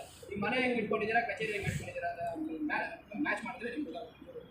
ಸಿಬ್ಬಂದಿಗಳು ಬಾಡಿ ಕ್ಯಾಮ್ರಾಗಳನ್ನು ಧರಿಸಿ, ಈಗಾಗಲೇ ನಮ್ಮ ವಿಜಯನಗರ ಹೇಳಿದಾಗೆ ಟ್ರಾಫಿಕ್ ಪೊಲೀಸ್ ಅವ್ರು ಹೆಂಗೆ ಮಾಡ್ತಾರೆ ಅದೇ ರೀತಿ ನೀವುಗಳು ಕೂಡ ಏನೋ ಬಾಡಿ ಕ್ಯಾಮ್ರಾ ಧರಿಸ್ಬಿಟ್ಟು ಕೆಲಸ ಮಾಡಬೇಕು ಸರ್. ಇಲ್ಲ ಅಂದರೆ ಭಾರಿ ಕಷ್ಟ ಆಗುತ್ತೆ. ಅವರ ರೂಲ್ಸ್ ಇದೆ, ಅದು ನಿಯಮ ಇದೆ, ಅದನ್ನು ಪಾಲಿಸಬೇಕು. ಬಯೋಮೆಟ್ರಿಕ್ ಹಾಜರಾತಿ ವ್ಯವಸ್ಥೆ ಇಲ್ಲ, ಯಾರು ಬಂದಿದ್ದಾರೆ ಯಾರು ಬಂದಿಲ್ಲ, ಕೆಲಸಕ್ಕೆ ಬಂದಿದ್ದಾರೋ ಇಲ್ವೋ ಏನೇನೂ ಗೊತ್ತಾಗೋದಿಲ್ಲ. ಸೊ ಅದನ್ನು ದಯವಿಟ್ಟು ಮೇಂಟೈನ್ ಮಾಡಬೇಕು. ಇನ್ನೊಂದು, 3 ವರ್ಷಗಳಿಂದ ಹೆಚ್ಚು ಸಮಯ ಕರ್ತವ್ಯದಲ್ಲಿರುವ ಸಿಬ್ಬಂದಿಗಳನ್ನು ಈ ಕೂಡಲೇ ತಾವು ವರ್ಗಾವಣೆ ಮಾಡೋದಕ್ಕೆ ವ್ಯವಸ್ಥೆ ಮಾಡಬೇಕು. ಇಲ್ಲಿ ಅವರು ಅದು ನಿಯಮನೇ ಇದೆ, ನೀವು ರಿಪೋರ್ಟ್ ಕೊಡಿ. ನಿಮ್ಮ ಹತ್ರ ಮಾಹಿತಿ ಇಲ್ಲ, 3 ವರ್ಷಕ್ಕಿಂತ ಹೆಚ್ಚು ಸಮಯ ಕೆಲಸದಲ್ಲಿರೋ ಮಾಹಿತಿ ಪಡೆಯಬೇಕು. ನೀವು ನಿಮ್ಮ ಮಾಹಿತಿನೇ ಇಲ್ಲ, ನಿಮ್ಮ ಹತ್ರ ಕೇಳಿದ್ರೆ ನೀವು ಇಲ್ಲ ಅಂತ ಹೇಳ್ಬಿಟ್ಟು RTI ಹಾಕಿದ್ರೆ ನೀವು ಅದು ಆಗಬಾರ್ದು. ನಿಮಗೆ ಮುಖ್ಯಸ್ಥರಾಗಿರೋದು ನಿಮ್ಗೆ ಮಾಹಿತಿ ಇರಬೇಕು. ಈಗ ಇದ್ದ ತಕ್ಷಣ ಅದು ಕಳಿಸ್ಬಿಟ್ಟು, ಯಾಕಂದರೆ ಅದು ಲಂಚನ ನಿಲ್ಲಿಸೋದಕ್ಕೆ ಮೊದಲನೇ ಸ್ಟೆಪ್ಪೇ ಅದು. ಸೊ ನೀವು ಅದನ್ನು ಮಾಡದೇ ಇದ್ದರೆ ಅದು ಉಪಯೋಗ ಇದೆ ನಮಗೆ. ಸೊ ಇಷ್ಟು ವಿಚಾರ ಇದೆ. ಇದಕ್ಕೋಸ್ಕರ ನಾವು ನಿಮಗೆ ಎಷ್ಟು ಒಂದು 10 ಡೇಸಾ ಆಗಿದೆ ಈಗ ಒಂದು ಮಾಹಿತಿ ಬೇಕು ಸರ್. ಇದು ಒಂದು ಏನಂತಾರೆ ಕಳಂಕಿತ ಇಲಾಖೆ ಮತ್ತು ಕಳಂಕಿತ ಕಚೇರಿ ಇದು. ಇಲ್ಲಿ ಉಸುಲಿ ದಂಧೆ ನಡೆಯುತ್ತೆ, ಎಕ್ಸ್ಟಾರ್ಷನ್ ನಡೆಯುತ್ತೆ, ಲಂಚ ಭ್ರಷ್ಟಾಚಾರ ನಡೆಯುತ್ತೆ. ಇದು ಬಿಟ್ಟರೆ ಏನು ನಡೆಯುತ್ತೆ ಅನ್ನೋದು ಜನರಿಗೆ ಗೊತ್ತಿಲ್ಲ. ನಾನು ಏನು ಹೇಳಿದೆ, ಲಂಚ ಭ್ರಷ್ಟಾಚಾರ ಉಸುಲಿ ಇದೆಲ್ಲವೂ ನಡೆಯುತ್ತೆ ಇಲ್ಲಿ ಅನ್ನೋದು ರಾಜ್ಯದ ಜನರಿಗೆ ಎಲ್ಲರಿಗೂ ಗೊತ್ತು. ಆದರೆ ಇದರ ಹೊರತಾಗಿ ಏನು ನಡೆಯುತ್ತೆ, ಈ ಕಚೇರಿಯ ಜವಾಬ್ದಾರಿಗಳೇನು, ಇಲ್ಲಿ ಇನ್ಸ್ಪೆಕ್ಟರ್ ಆಗಿರ್ತಕ್ಕಂಥ ನಿಮ್ಗಳ ಜವಾಬ್ದಾರಿ ಏನು, ಒಂದು ಸರ್ಕಾರ ಘನ ಸರ್ಕಾರ ಇಂತಹ ಕಚೇರಿಗಳನ್ನು ಚೆಕ್ ಪೋಸ್ಟ್ಗಳನ್ನು ತೆರೆದಿರೋದ್ರ ಘನ ಉದ್ದೇಶ ಮಹತ್ತರವಾದ ಉದ್ದೇಶ ಏನು ಅನ್ನೋದನ್ನು ಸ್ವಲ್ಪ ಜೋರಾಗಿ ಹೇಳಿ, ಜನರಿಗೆ ಗೊತ್ತಾಗಿ ಹೇಳಿ ಸರ್.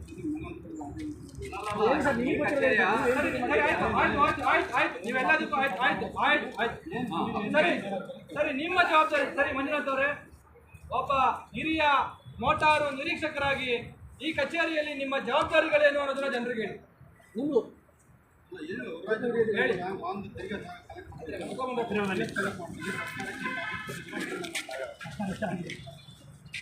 ಅದು ಒಂದೇ ಜವಾಬ್ದಾರಿ ನಿಮಗೆ. ಮಂಜುನಾಥ್ ಅವರು ಹಿರಿಯ ಮೋಟಾರು ನಿರೀಕ್ಷಕರು ಹೇಳ್ತಾ ಇದ್ದಾರೆ ಅವ್ರ ಜವಾಬ್ದಾರಿ ಏನು ಅಂತ. ಒಂದೇ ಒಂದು ಜವಾಬ್ದಾರಿ ಅವ್ರದ್ದು, ಅದನ್ನ ಹೇಳಿ ಸರ್. ಬೇರೆ ಅವ್ರು ಹೇಳ್ತಾರೆ ಟ್ಯಾಕ್ಸ್ ಹೋಗ್ತಿಲ್ಲ, ಬರ್ತಾರೆ ಟ್ಯಾಕ್ಸ್ ಹೋಗ್ತಾರೆ ಹೊರಗಡೆ, ಮತ್ತೆಲ್ಲ ಪರ್ಸನಲ್ ಟ್ಯಾಕ್ಸ್ ಎಲ್ಲ ಕಟ್ಸೋದು ತೆರಿಗೆ ರಾಜಸ್ವ ಸಂಗ್ರಹ ಮಾಡೋದು ನಾನು ಬರೀ. ಅಂದರೆ ಏನು ಗೂಡ್ಸ್ ತರ್ತಾರೆ, ಗೂಡ್ಸ್ ಮೇಲೆ ತೆರಿಗೆ ಕಟ್ತೀರಾ ನೀವು? ಗೂಡ್ಸ್ ಬರ್ತೀರಾ ವೆಹಿಕಲ್. ಈಗ ವೆಹಿಕಲ್ಗೆ ಆಲ್ರೆಡಿ ಅವರು ತೆರಿಗೆನ ಸಂಬಂಧಪಟ್ಟಂಥ ಇಲಾಖೆಗಳಿಗೆ ಸಂಬಂಧಪಟ್ಟಂಥ ಆಟೋಗಳಿಗೆ ಕಟ್ತಾ ಇರ್ತಾರಲ್ಲ, ಅದು ಇಲ್ಲಿ ಸ್ಪೆಷಲ್ ಜವಾಬ್ದಾರಿ ಏನು? ಇಲ್ಲಿ ಬರ್ತಾರೆ, ಇಲ್ಲಿ ಕಟ್ಟಕ್ಕೆ ಮಾಡೋದು, ಇಲ್ಲೂ ಕಟ್ಬೋದು ಅಂತ ಹೇಳ್ತಾರೆ. ಅದು ಆನ್ಲೈನು ಕಟ್ಬೋದು. ಏನೋ ಒಂದು ತಿಂಗಳು ವೀಕಿಗೆಲ್ಲ ಬರ್ತಾರೆ, ಕೆಲವರು ಯಾವಾಗಲೂ ಬರಲ್ಲ, ಅವಾಗ ಬೇಕಂತ ಮಾತ್ರ ಬೇರೆ ರಾಜ್ಯದವರು. ಈಗ ಬೇರೆ ರಾಜ್ಯದಲ್ಲಿ ಅವ್ರ ರಾಜ್ಯಕ್ಕೆ ಬರ್ತಾರೆ ತೆರಿಗೆ, ನೀವು ಇಲ್ಲಿ ಕಟ್ಕೋಬೋದಾ? ತಮಿಳ್ನಾಡು ಗಾಡಿ ಬರುತ್ತೆ, ತಮಿಳ್ನಾಡು ಗಾಡಿ ಅದು RTO ಗಾಡಿ ಸಂಬಂಧಪಟ್ಟಂತ RTO ಅವರ ತಮಿಳ್ನಾಡಿಗೆ ಸಂಬಂಧಪಟ್ಟದಾಗುತ್ತೆ. ಆ ತೆರಿಗೆನ ನೀವು ಹೇಗೆ ನಮ್ಮ ರಾಜ್ಯದ ಬಾಬತಲ್ಲಿ ರಾಜ್ಯಕ್ಕೆ ಕಟ್ಟಬೇಕಾಗಿದ್ರೆ ಕಟ್ತಾರೆ. ಆದರೆ ಯಾವುದು ತೆರಿಗೆ ಬರುತ್ತೆ ಅವ್ರು ಕಟ್ಟುವಂಥದ್ದು ತಮಿಳ್ನಾಡಿಂದ ಬರೋದು, ನಮ್ಮ ರಾಜ್ಯಕ್ಕೆ ಕಟ್ಟುವಂಥ ತೆರಿಗೆ ಯಾವ್ದು ಬರುತ್ತೆ? ಸಾರ್ವಜನಿಕರ ಮಾಹಿತಿ ಅಲ್ಲ, ಅಲ್ಲಿ ಯಾವುದು ಅದು ಮಾಹಿತಿ ಇಲ್ವಲ್ಲ. ಇಲ್ಲಿ ಬಂದವ್ರಿಗೆ ಅಟ್ಲೀಸ್ಟು ಗೊತ್ತಾಗಬೇಕಲ್ಲ, ನಾನು ಕಟ್ಟಬೇಕಾ ಬೇಡವಾ, ಎಷ್ಟು ಕಟ್ಟಬೇಕು, ಏನು ಕಟ್ಟಬೇಕು. ಡ್ರೈವರ್ಗಳಿಗೆ ಕೇಳಿಸ್ಕೊಳ್ಳಿ ಸರ್. ಡ್ರೈವರ್ಗಳಿಗೆ ಜೇಬಿಂದ 500 ರೂಪಾಯಿ, 1000 ರೂಪಾಯಿ, 700 ರೂಪಾಯಿ ನೀವು ಫಿಕ್ಸ್ ಮಾಡಿರೋ ತೆರಿಗೆ ಕೊಡೋದು ಗೊತ್ತೋ ಹೊರತು ಈ ಮಾಹಿತಿಗಳು ಗೊತ್ತಿಲ್ಲ. ಅದಕ್ಕೆ ನಾವು ಹೇಳ್ತಾ ಇದ್ದೀವಿ. ಇಲ್ಲ ನಮ್ಗೆ ಗೊತ್ತಾಗಿದೆ ಸರ್. ನಾವು ಇಷ್ಟೆಲ್ಲ ಅಭಿಯಾನ ಮಾಡ್ತಾ ಇದ್ದೀವಿ. ನೀವು ಹೇಳಿದ್ದೆ ಅವರು ಕೊಟ್ಬಿಟ್ಟು ರಿಸಿಪ್ಟ್ ತಗೊಂಡು ಹೋಗ್ತಾರೆ. ಅವ್ರಿಗೆ ಏನು ಕೊಡಬೇಕು ಅಂತ ಅವ್ರಿಗೆ ಮಾಹಿತಿ ಇಲ್ಲ ಪಾಪ.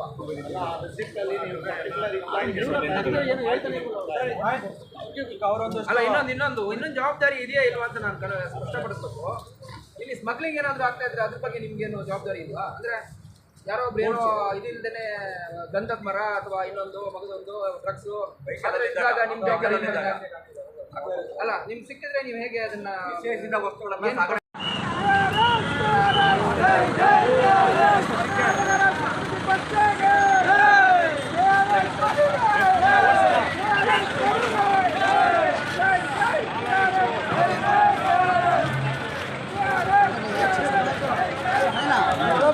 ನೋಡ್ರಿ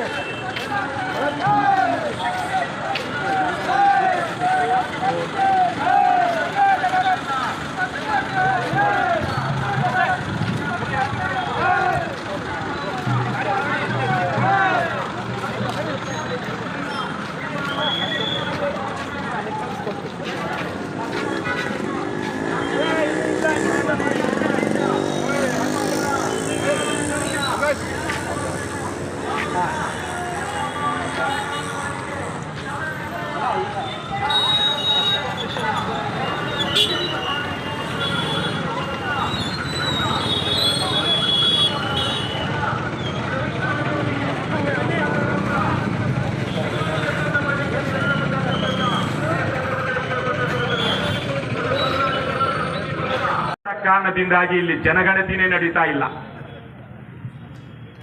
ಜನಗಣತಿ ನಡೀತಿಲ್ಲ. 6.5 ಕೋಟಿ ಅವರದು, ನಮ್ಮದು 7 ಕೋಟಿ ಅಂದ್ಕೊಳ್ಳೋಣ. ನಮ್ಮ ರಾಜಕಾರಣಿಗಳ ಮುಖ್ಯಮಂತ್ರಿ ಸೇರಿದಂಗೆ ಹೇಳೋದು 7 ಕೋಟಿ ಕನ್ನಡಿಗರು.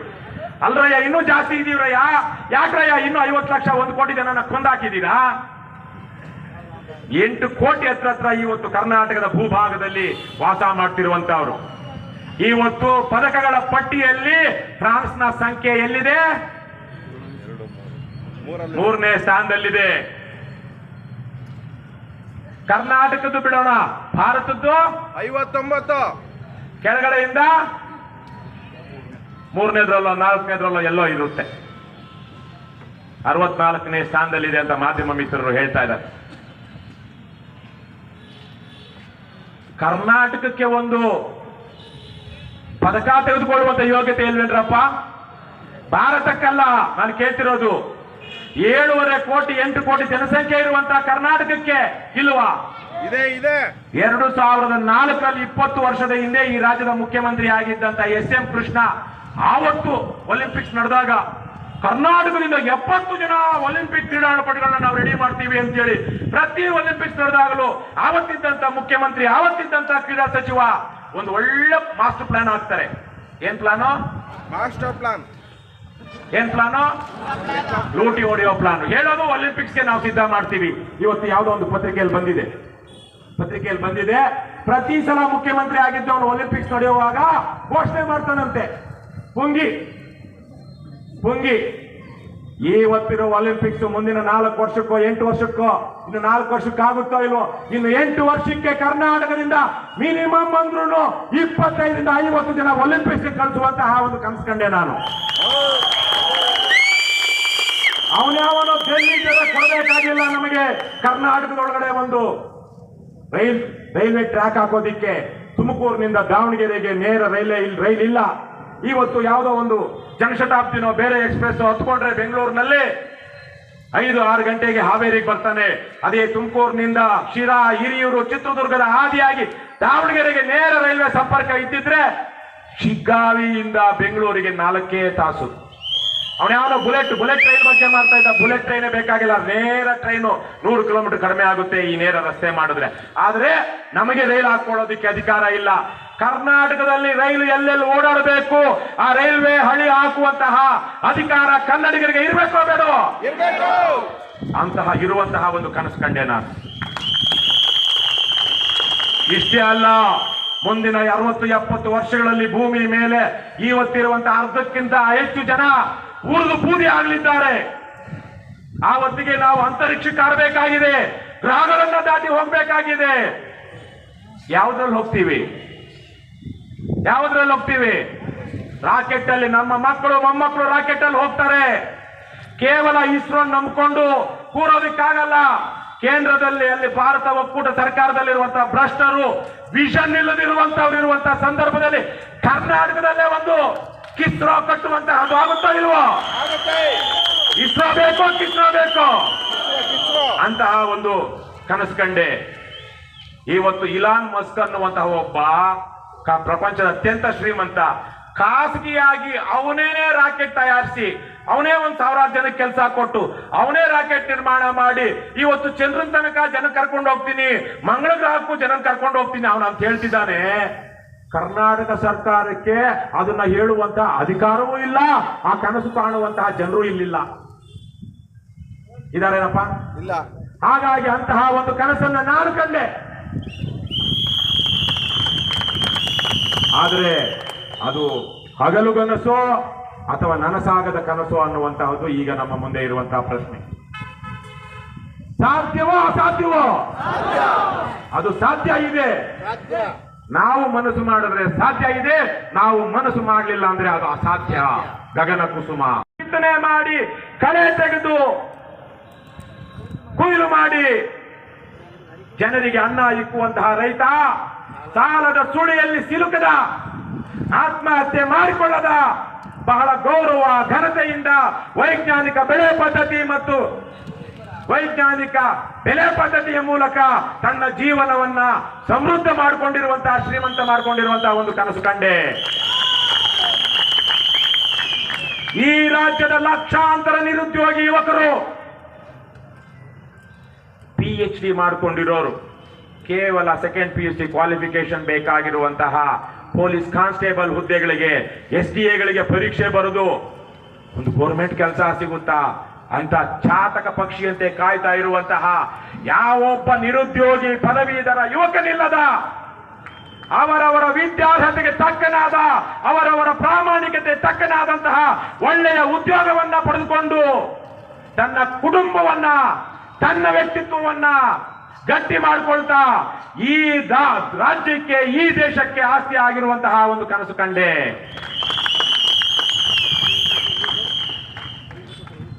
ರಾಜ್ಯದ ಪ್ರತಿ ಹಳ್ಳಿಗೂ ನದಿ ಮೂಲದ ಕುಡಿಯುವ ನೀರು, ಬೇಸಿಗೆ ಇರಲಿ ಮಳೆ ಇರಲಿ ಬರಗಾಲ ಇರಲಿ ಪ್ರವಾಹ ಇರಲಿ, ಅಣೆಕಟ್ಟುಗಳಲ್ಲಿ ಶೇಖರಣೆ ಮಾಡಿರುವಂತಹ ಪವಿತ್ರವಾದ ಗಂಗಾ ಜಲವನ್ನ, ಭೂಮಿಯಿಂದ ತೆಗೆದಂತಹ ವಿಷ ಜಲವನ್ನಲ್ಲ, ಕಲ್ಲಿನಲ್ಲಿ ಒಸರುವಂತಹ ನೀರಿನಲ್ಲಿ ಖನಿಜಾಂಶ ಲವಣಾಂಶಗಳಿರುತ್ತೆ, ಅವು ಕುಡಿಯೋದಿಕ್ಕೆ ಒಳ್ಳೆಯದಲ್ಲ. ಆದರೆ ಮಳೆ ನೀರು, ಹರಿದ ನೀರು ಏನು ಶೇಖರಣೆ ಆಗಿರುತ್ತೆ ಅಂತಹ ನೀರು ರಾಜ್ಯದ ಪ್ರತಿ ಹಳ್ಳಿಗೂ ನದಿ ಮೂಲದ ಕುಡಿಯುವ ನೀರಿನ ವ್ಯವಸ್ಥೆ ಇರುವಂತಹ ಒಂದು ಕನಸು ಕಂಡೆ. ಇಷ್ಟೆಲ್ಲ ಕನಸುಗಳು ಇದ್ರೂ ಅಲ್ಲಲ್ಲಿ ಕಳ್ಳರು, ಕದೀಮರು, ವಂಚಕರು ಇದ್ದೇ ಇರ್ತಾರೆ. ಅವರ ಸಂಖ್ಯೆ ಕಡಿಮೆ ಇರುತ್ತೆ. ಯಾವನೇ ಅಧಿಕಾರಿ ಭ್ರಷ್ಟನಾಗಿ ದುರಾಸೆ ಪಟ್ಟು ಕರ್ತವ್ಯ ಲೋಪ ಮಾಡಿದ್ರೆ ಅವನನ್ನ ಜೈಲಿಗೆ ಹಾಕಿ ಶಿಕ್ಷಿಸುವಂತಹ ಕನಸು ಕಂಡೆ.